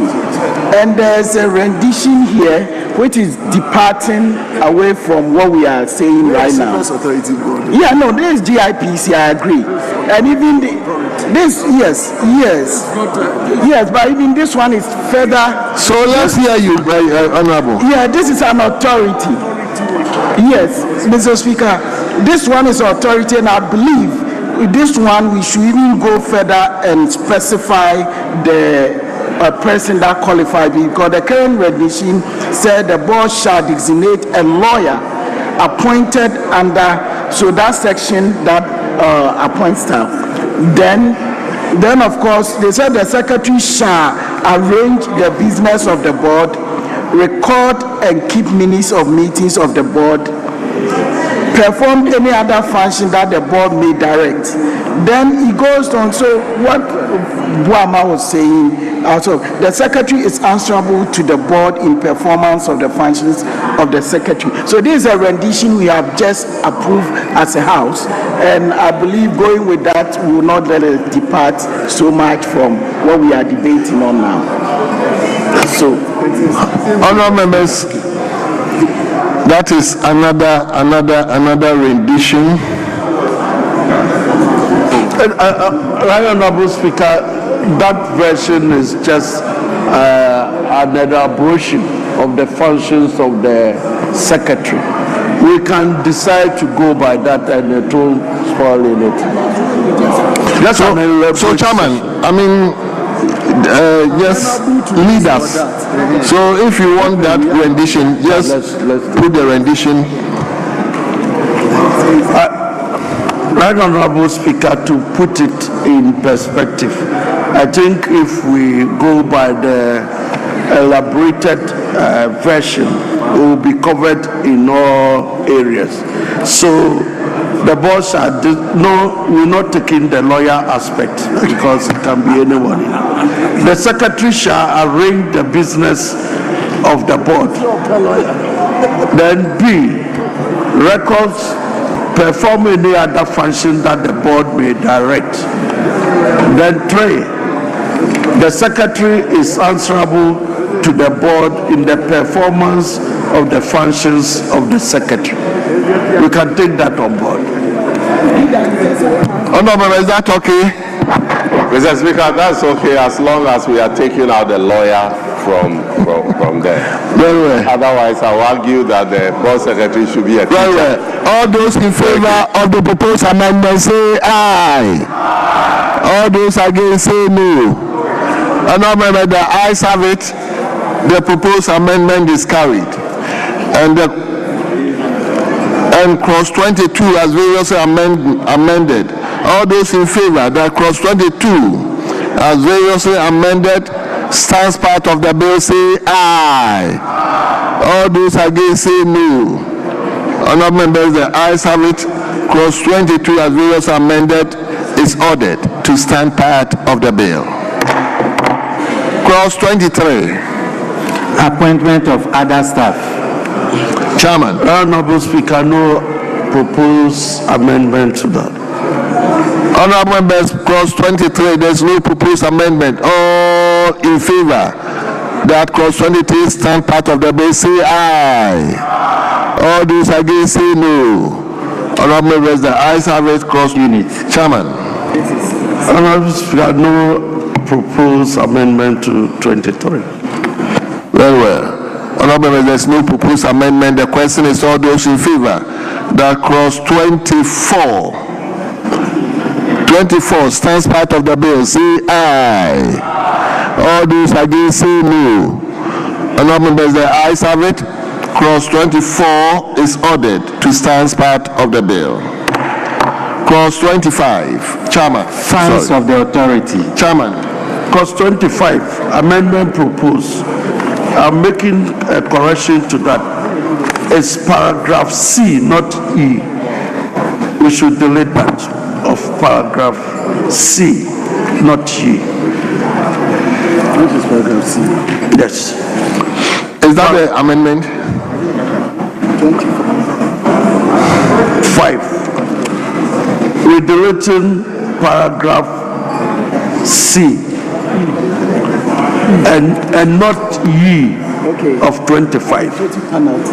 Yes.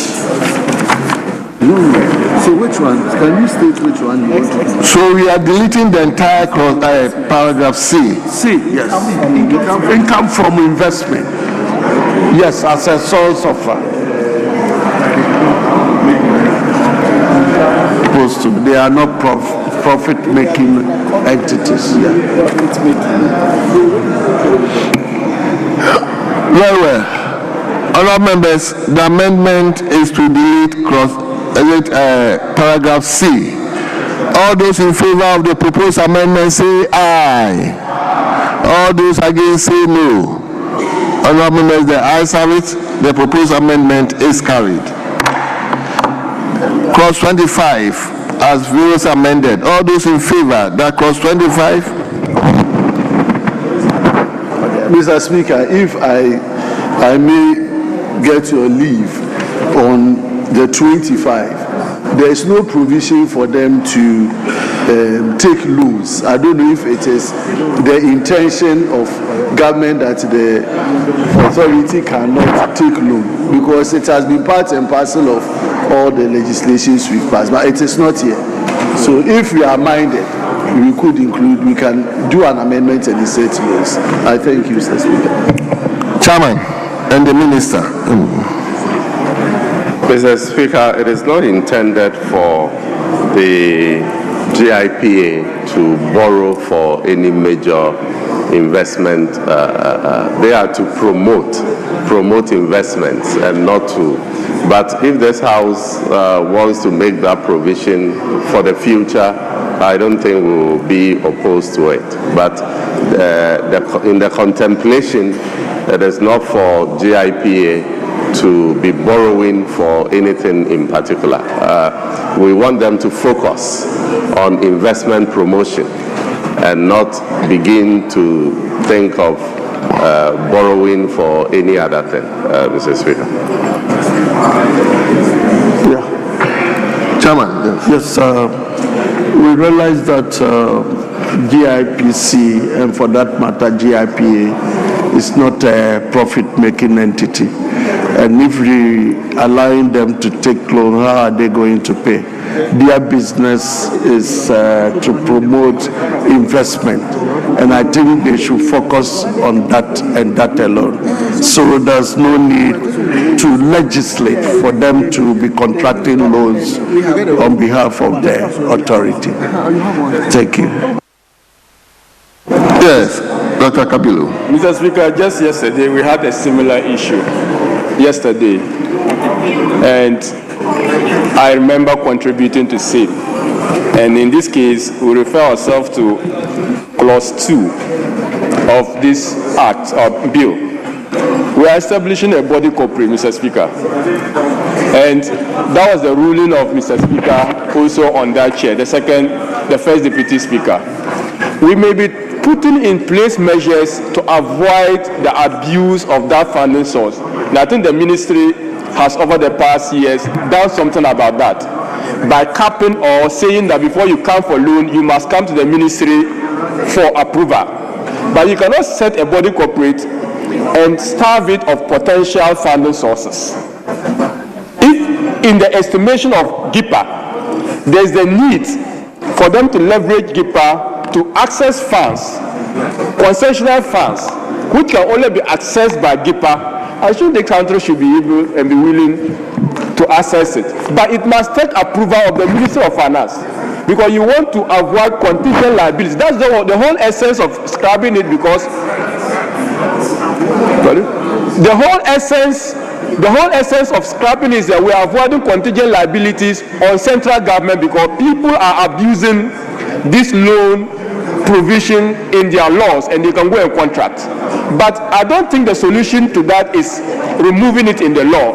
I think the solution to that is administrative direction from the President or from the Minister of Finance, stating that no agency shall or would contract loan without approval from the Ministry for Finance. That is the solution. But we cannot be legislating to say that a body corporate should be denied from accessing a particular source of fund. So Mr. Speaker, my submission is that we introduce the loans, because yesterday the Speaker carried that we should include, unless of course I'm wrong. Yesterday, loans was not part, but we introduced loans into the that was value for money office. Value for money office, Mr. Speaker. That one has nothing to do with any activity, just ensuring value for money. But we introduced it back to the bill because we found out that it was necessary to be there. Mr. Speaker, thank you very much. Very well. Yes, leader. Well, let me correct what you've said, that we cannot be legislating to say that the authority should not take. We can. We are a sovereign parliament. If we take a position that they shouldn't take a loan, we can legislate and say that. And in this instance, the sponsor of the bill takes a position that the agency which is presently under them or is likely to be under them should not take a loan. And for good reason, that their functions are such that they don't need to take a loan. They should be sponsored wholly by the state through revenues accruing to them from fees and charges and etc. I think that when we see an agency or an institution that needs to take a loan, we know by the very character of the institution. But for an investment facilitating agency, it is difficult to make a case for them going to take loans. To do what? To pay workers' salary or to build infrastructure. And if they did that, ultimately they will be passing the loan to the Minister of Finance. So the Minister of Finance should just take the loan and give to them. So right from the onset, they should go and make a case. So they will go ahead and do it. If you say that they can take a loan subject to the approval of the Minister of Finance, then it's the same thing. Then they cannot take a loan. It's the Minister of Finance that is allowing them to take a loan. So they might as well just go to him and ask for the loan. So I think we should maintain the proposal of the committee that we delete income from investments and then we leave it as it is presently rendered. Thank you. Clause 25 as variously amended. All those in favor say aye. All those against say no.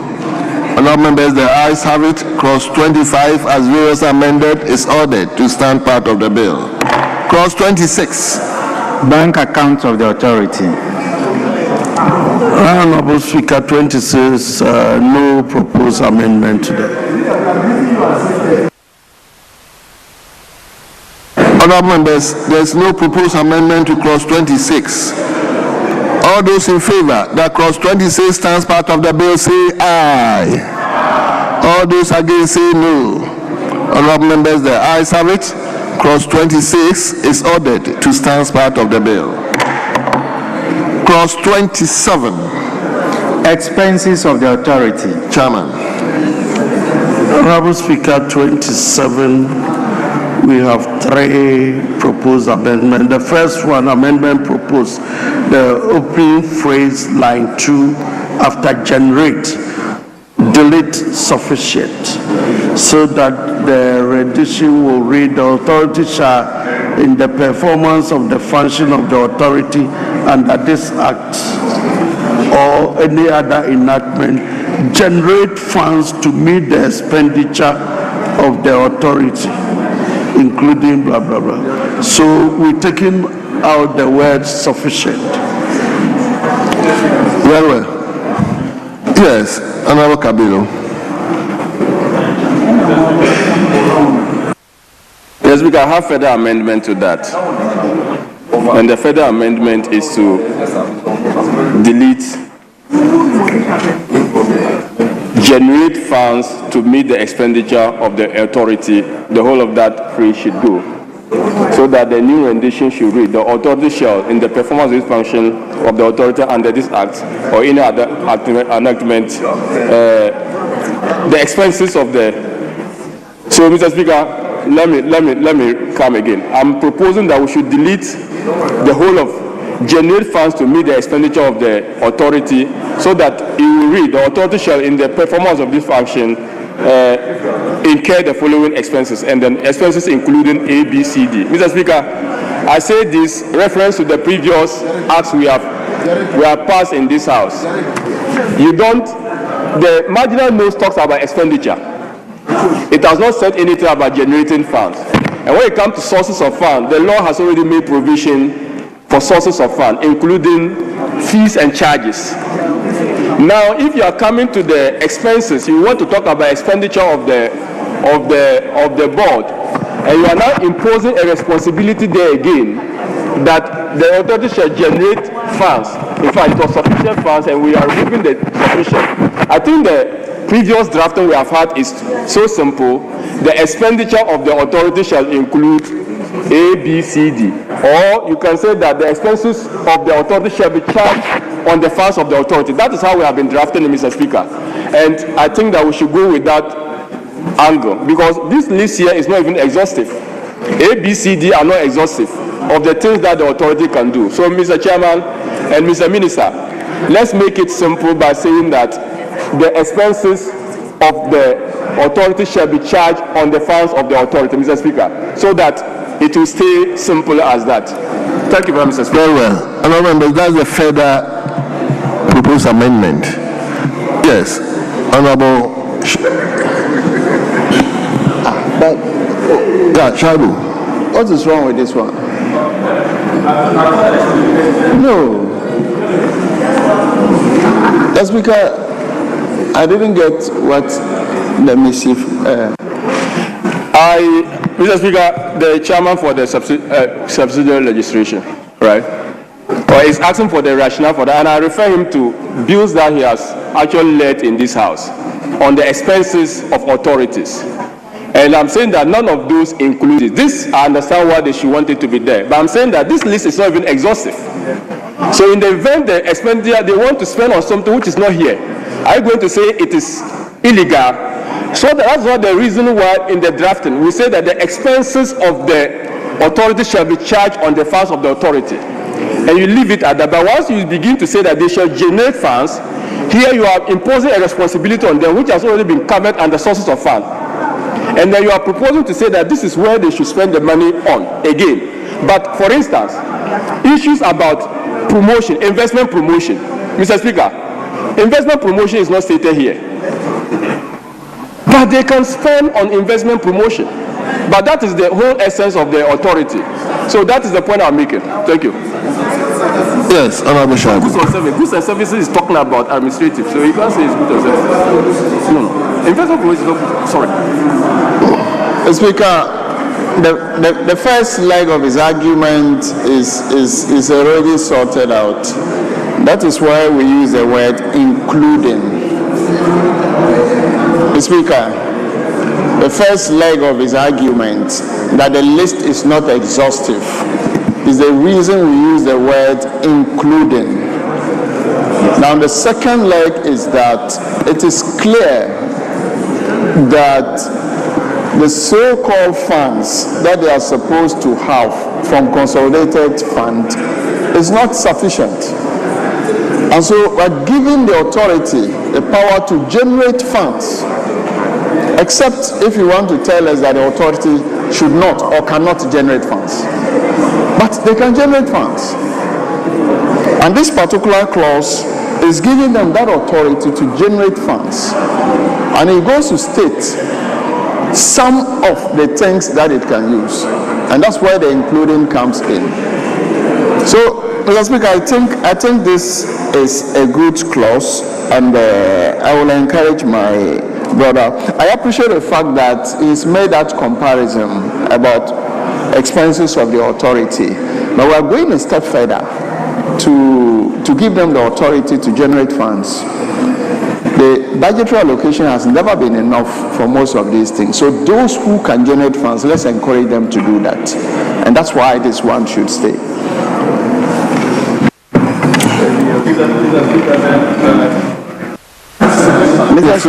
Let me finish with Cap.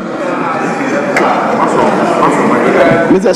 Can I come in to just give some... Is it in line with... Yes, I want to give a further explanation to Honorable Kabiru. Mr. Speaker, even though the current rendition for the period is very short, this is an improvement. And we realize that if you have to invest in investment promotion, it's one of the activities that you can capture under goods and services. If you are doing budgeting, you realize that everything that a public organization will do is either under compensation, which is catered for, is under goods and services, which can be either consultancy, any other services that the organization will provide. Then, of course, you captured capital expenditure. And also, even allowances, which is also part of compensation, have been captured. So, to allay his fear, any other activity that the authority may want to embark on has been captured here, which could be part of their expense. Well. So, Honorable Kabiru,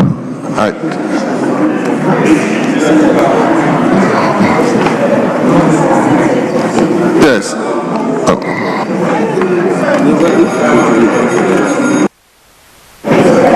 Mr. Speaker, the point is made by Dr. Che.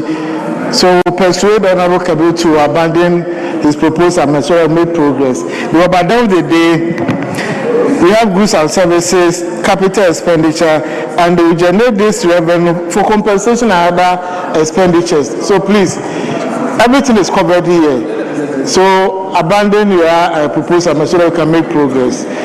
You made a good point, but it doesn't sit well with this provision. Yes.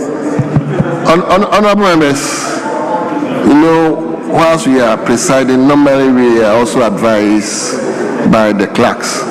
So they are making reference to some of the legislations we've already made, and the Gold Board comes to mind. So it's the expenses of the Gold Board. It's simply the expenses of the Gold Board shall be charged on the funds of the Gold Board. And that is probably the angle Dr. Kabila is going. And that appears to be the standard yes. No, but Mr. Speaker, we need to situate the whole conversation very well in a proper perspective. Gold Boards are a revenue generating institution. Unlike GIPC, which mandate is to promote investment, they are not there to make profit. They are there to promote investment. So if you want to tie GIPC or GIPA to Gold Board, you may be missing it. They are different entities with different mandates. Though we have other laws that you can quote that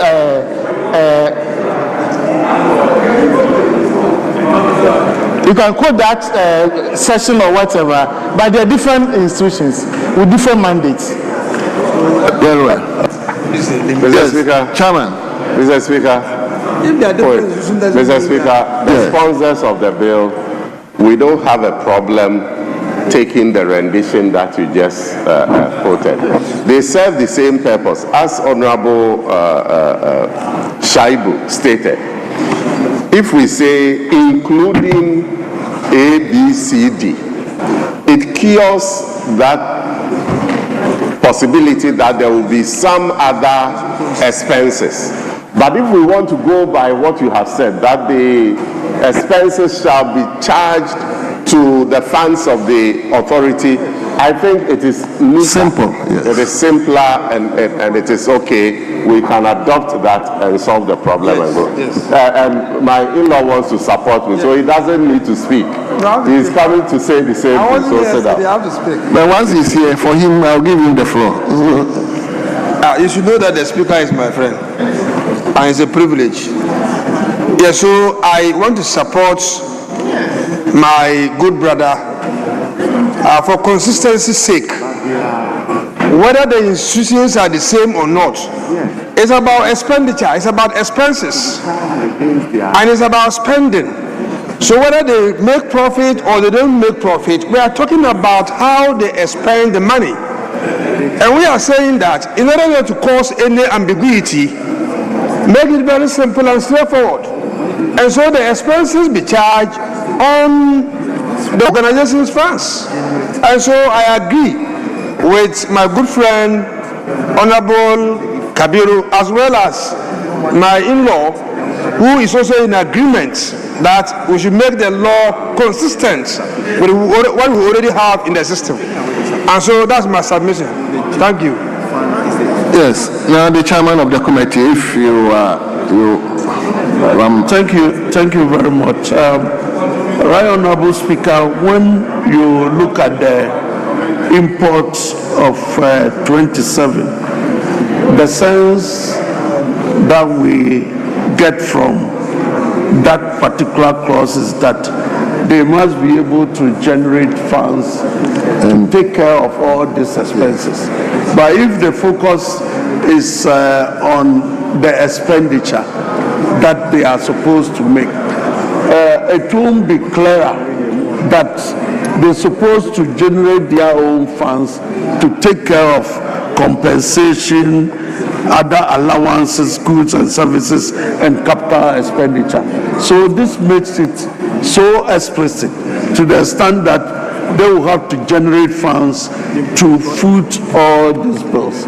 So I don't see anything wrong with this if we leave in the current rendition in the bill to stand as this. It's for clarity and for us to be clear and explicit on the issues that they have to do.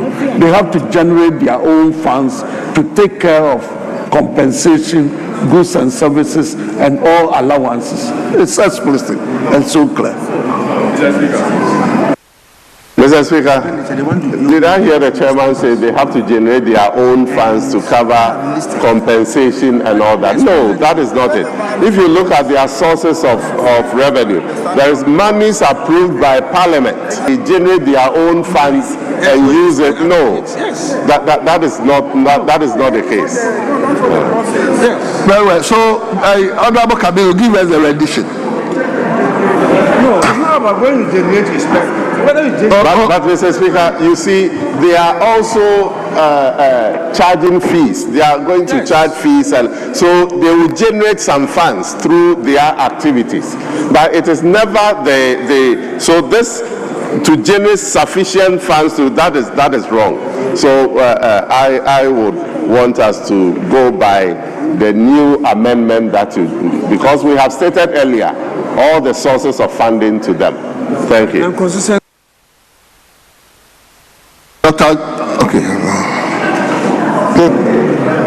In the performance of the functions of the authority under this act or any other enactment. So take that out. No. Do you get the implication? The implication is that you shall expenditure, you must generate funds.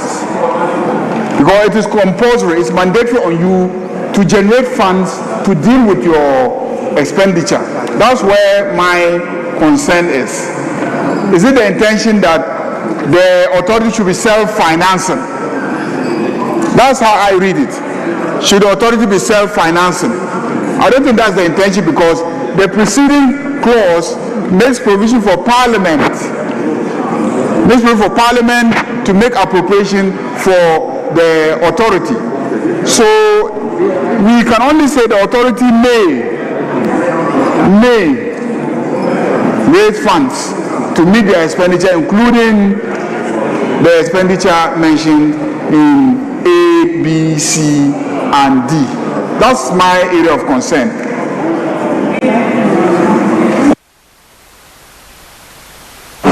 Mr. Speaker, I think the concern raised by the leader of the House is what we are trying to address with the proposed amendment that I propose.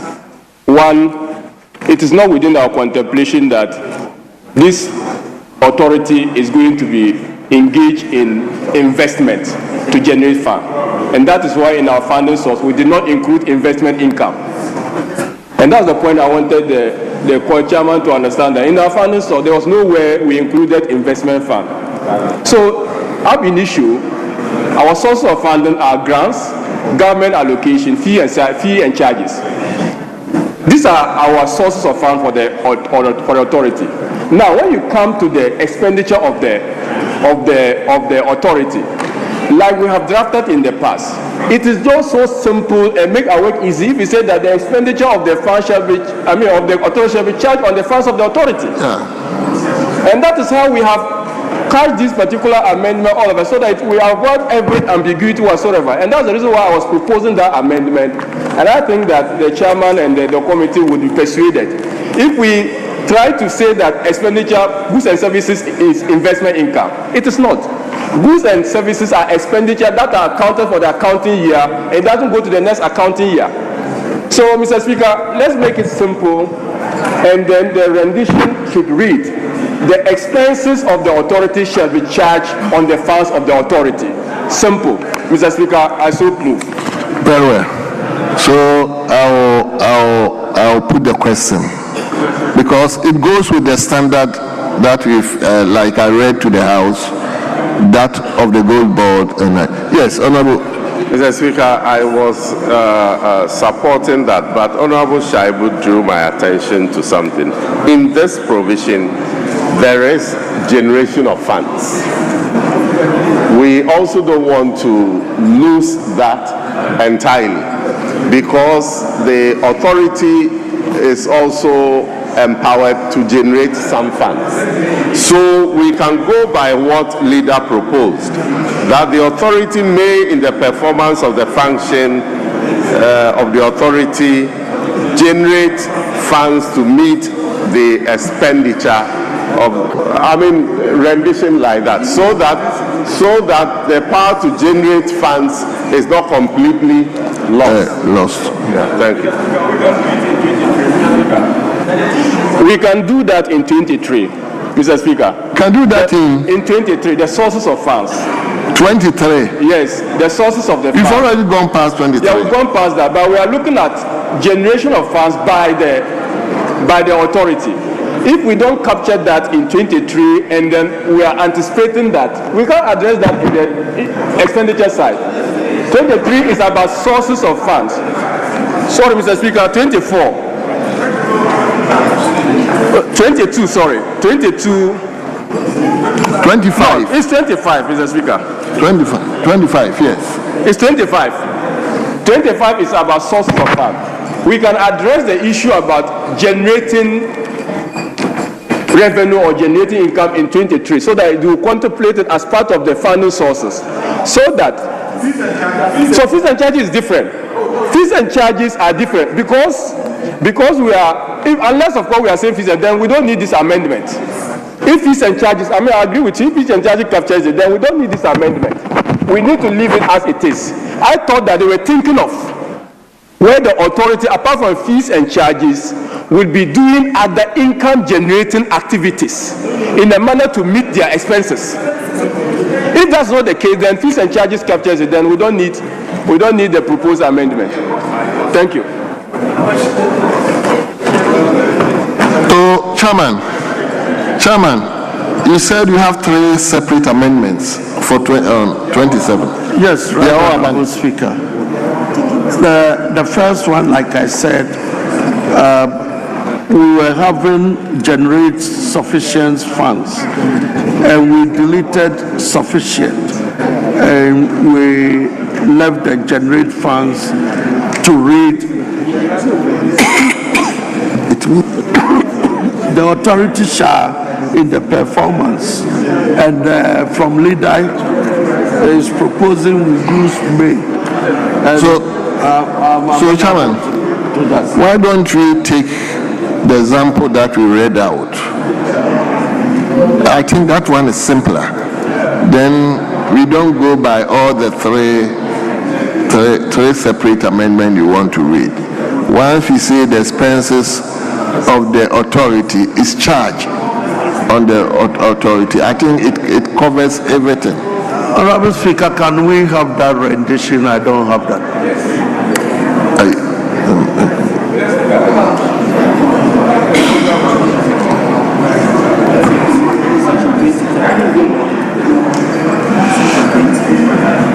So, expenses of the authority.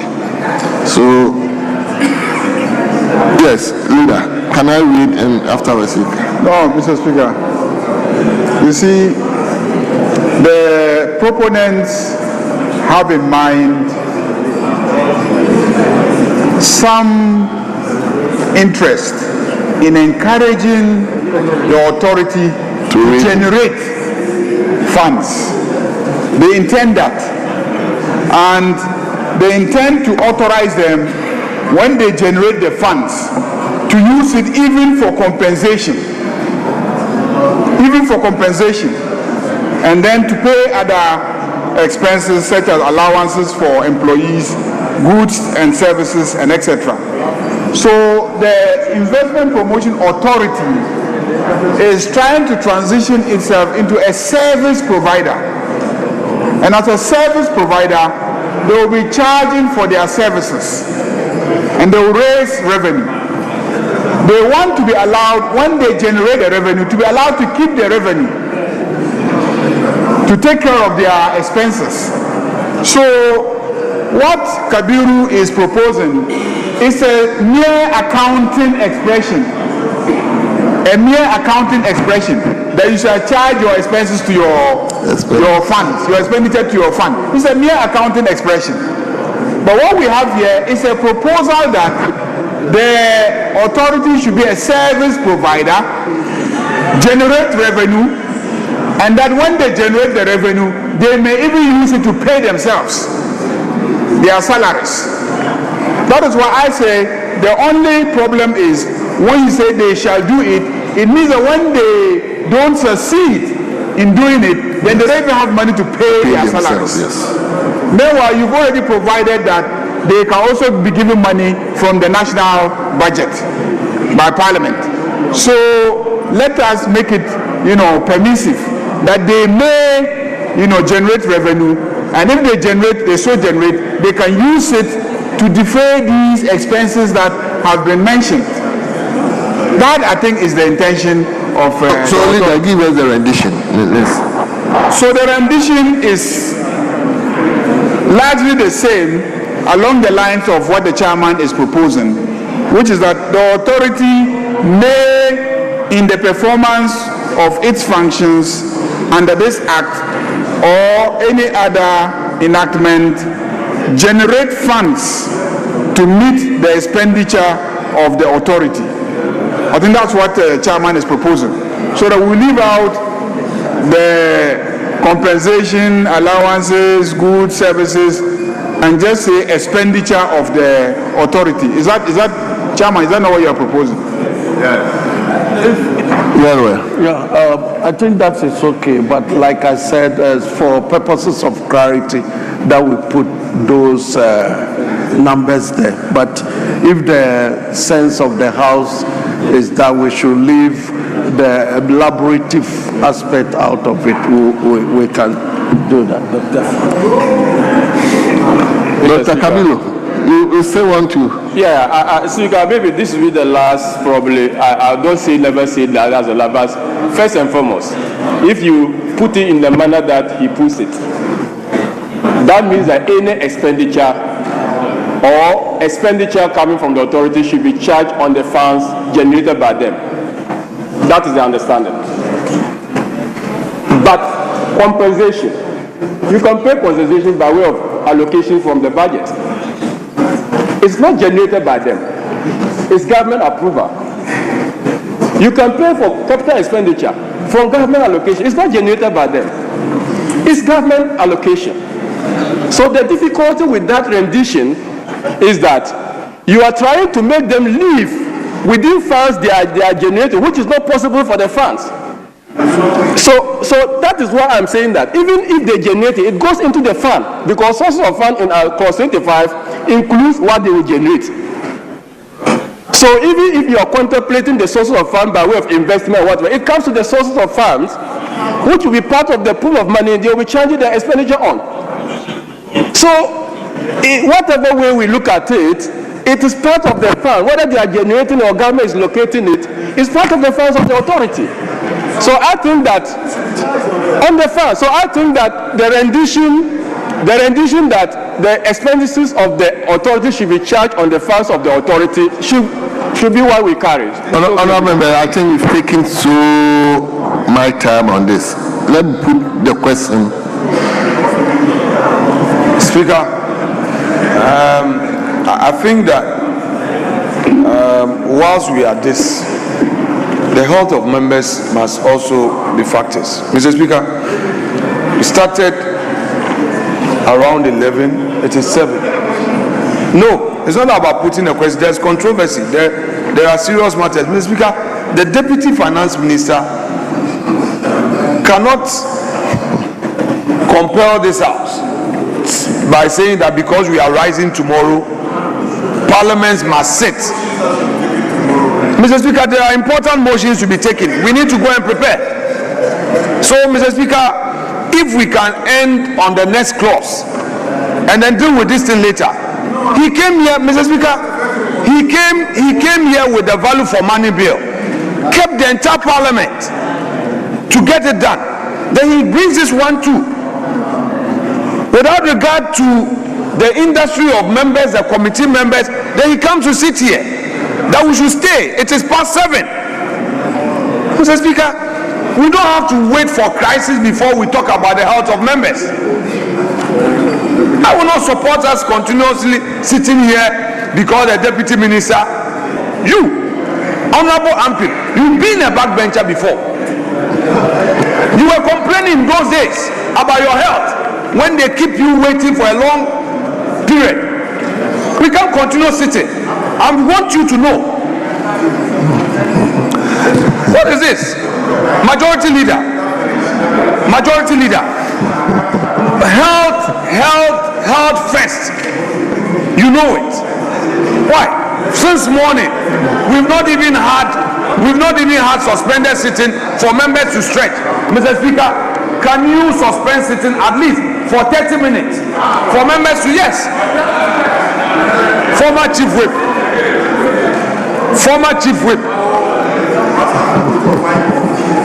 my former Chief Whip, the Interior Minister, teach them. The health of members matter in this House. They should know. We've been sitting since 11, it is 7, then you come, you say we should complete this bill. Members need time to read. You should know this. Mr. Speaker,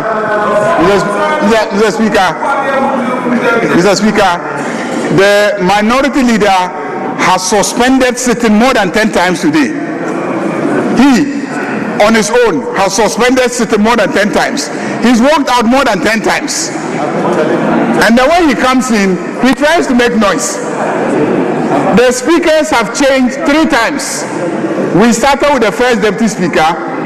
He changed. and then the second came, and later on the speaker himself came, and now we are back to the second deputy speaker. Some of you have been stepping out and coming back. And Mr. Speaker, clearly, this is a bill in which the industry of members has been recognized. The industry of members have been recognized. Indeed, as a result of that recognition, members pledge to sit here even if it is up to midnight to pass this bill.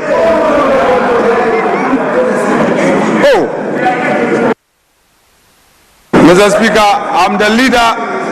Excuse me, Mr. Speaker, I am the leader of this side of the House. If the majority leader is talking about his side, he should say so. He should be specific. I don't want him to cause confusion in the front bench here. I am the leader here. I am the leader here, and with my deputy here, my whips. We know what, Mr. Speaker, this side, he doesn't appreciate any industry, maybe to the majority. Mr. Speaker, he was not even at your mother's funeral. He didn't come to your mother's funeral. The deputy minister was not at your mother's funeral. He didn't come. No, we can't do this business. This house cannot continue this business. You should know this by now. You, Ampim, you should know. We will not continue this bill. You should know. It won't happen. You should know. The leader of the house cannot save you. We won't do it. Leaders. Thank you for the intervention. Mr. Speaker. Leaders, thank you for the suspension. Mr. Speaker, he was not at conclave when we entered into the agreements with which we are working today. I'm sure he needs briefing from his whip. Yes, you need briefing from your whip. So please seek briefing from your whip. As for this particular sitting, there is a commitment by all sides to sit till midnight to pass this legislation, this bill. So I think that we can continue. So thank you. So honourable members, since we are not, when they get to the time, you will suspend. For now, let's move on. Honourable Kabilu, if you are not prepared to abandon it, then you put the question on your, then move on. Mr. Speaker, I thought they yielded and said we should carry, so it was consensus. So consensus on your amendment. We should, yeah, there was a consensus on the amendment. I thought, yeah. So my proposed rendition was the expenses of the authority shall be charged on the funds of the authority. Yes, but the leader also came out. So I should put that question. So all those in favor of that proposed amendment, say aye. All those against, say no. The noes have it. The noes have it. So what is the next? The chairman's amendment. Chairman, Mr. Speaker, we are proposing that we take the chairman's amendment, except that instead of shall, we make it may. That's all. Thank you. So, Chairman, may you come out with your amendment again? Thank you, Right Honourable Speaker. The amendments that we're proposing will read as follows. The authority may, in the performance of the functions of the authority under this Act or any other enactment, generate funds to meet the expenditure of the authority, including compensation. Then, in respect of B, we take in allowances, we take in the word employees. We're deleting the word employees so that the bill will read allowances of members of the board and committees of the board. So the B will read allowances of members of the board and committees of the board. I so move. Right, Honorable Speaker. But then Amunyan says shall be charged. Honorable members, the proposed amendment by the chairman, all those in favor say aye. I'll put the question again. You are here, you don't want to respond. All those in favor of the proposed amendment by the chairman say aye. All those against say no. Honorable members, the ayes have it. The proposed amendment is carried. I will now put the entire clause 27. Right, Honorable Speaker, there are additions to that. Okay. And I want to, under the same clause 27, we're introducing a new subclause.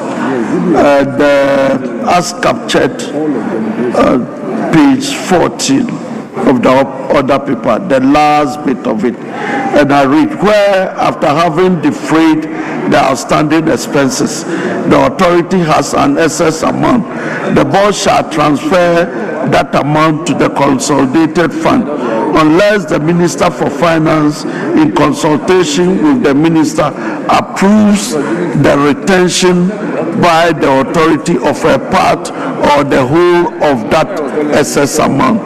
I so move. Yes, honorable members, there's this proposed amendment again to clause 27. All those in favor of the proposed amendment say aye. All those against say no.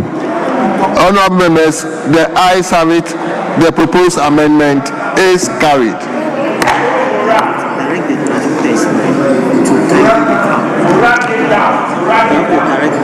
Chairman.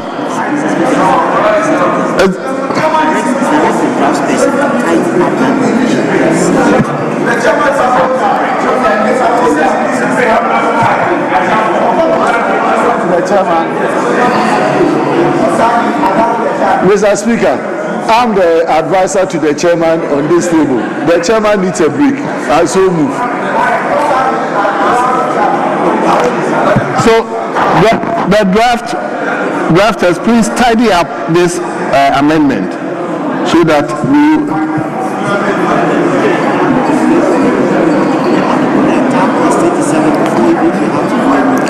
So, honorable members, the entire clause 27, I'll put it together. All those in favor that clause 27 as variously amended stands part of the bill say aye. All those against say no. Honorable members, the ayes have it. Clause 27 as variously amended is ordered to stand part of the bill.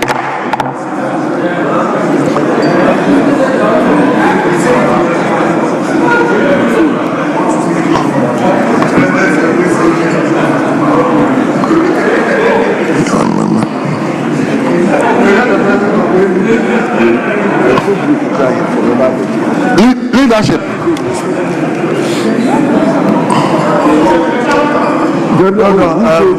Let's take a break for 5 minutes. You know I'm not well, so if we can take a break for some 5 minutes, that would do. Yeah. You have to take his medication. Mr. Speaker, the referral was made to Public Interest Committee, and then the leadership of Budget Committee, myself, Honorable Kwatin, and my deputy, and that of Trade. So all of us attended the meeting. So if the chairman is having a difficulty, I do agree with him. So we can take over, continue. When he comes back, then he takes charge. Mr. Speaker, time is not on our side. Time is not on our side. And his health is also important. So you can go take your medication, allow the committee members to proceed.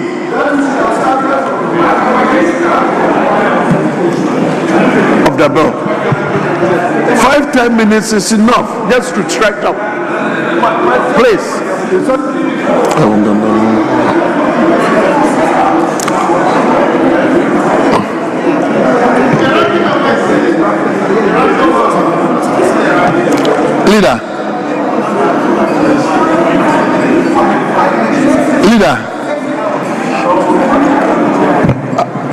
Are you to take the suspension?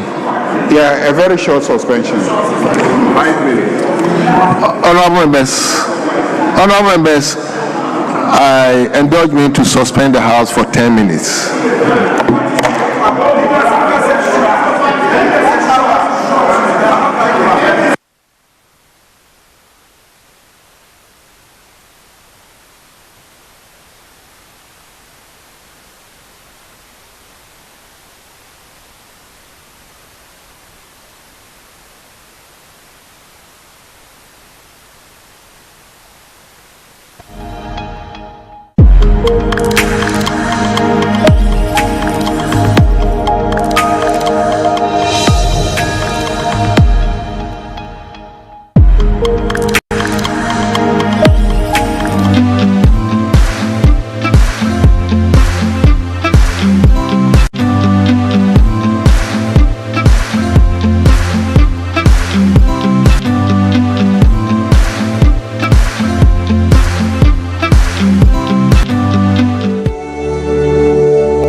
Small is more than an expression of joy. It is a reflection of good health.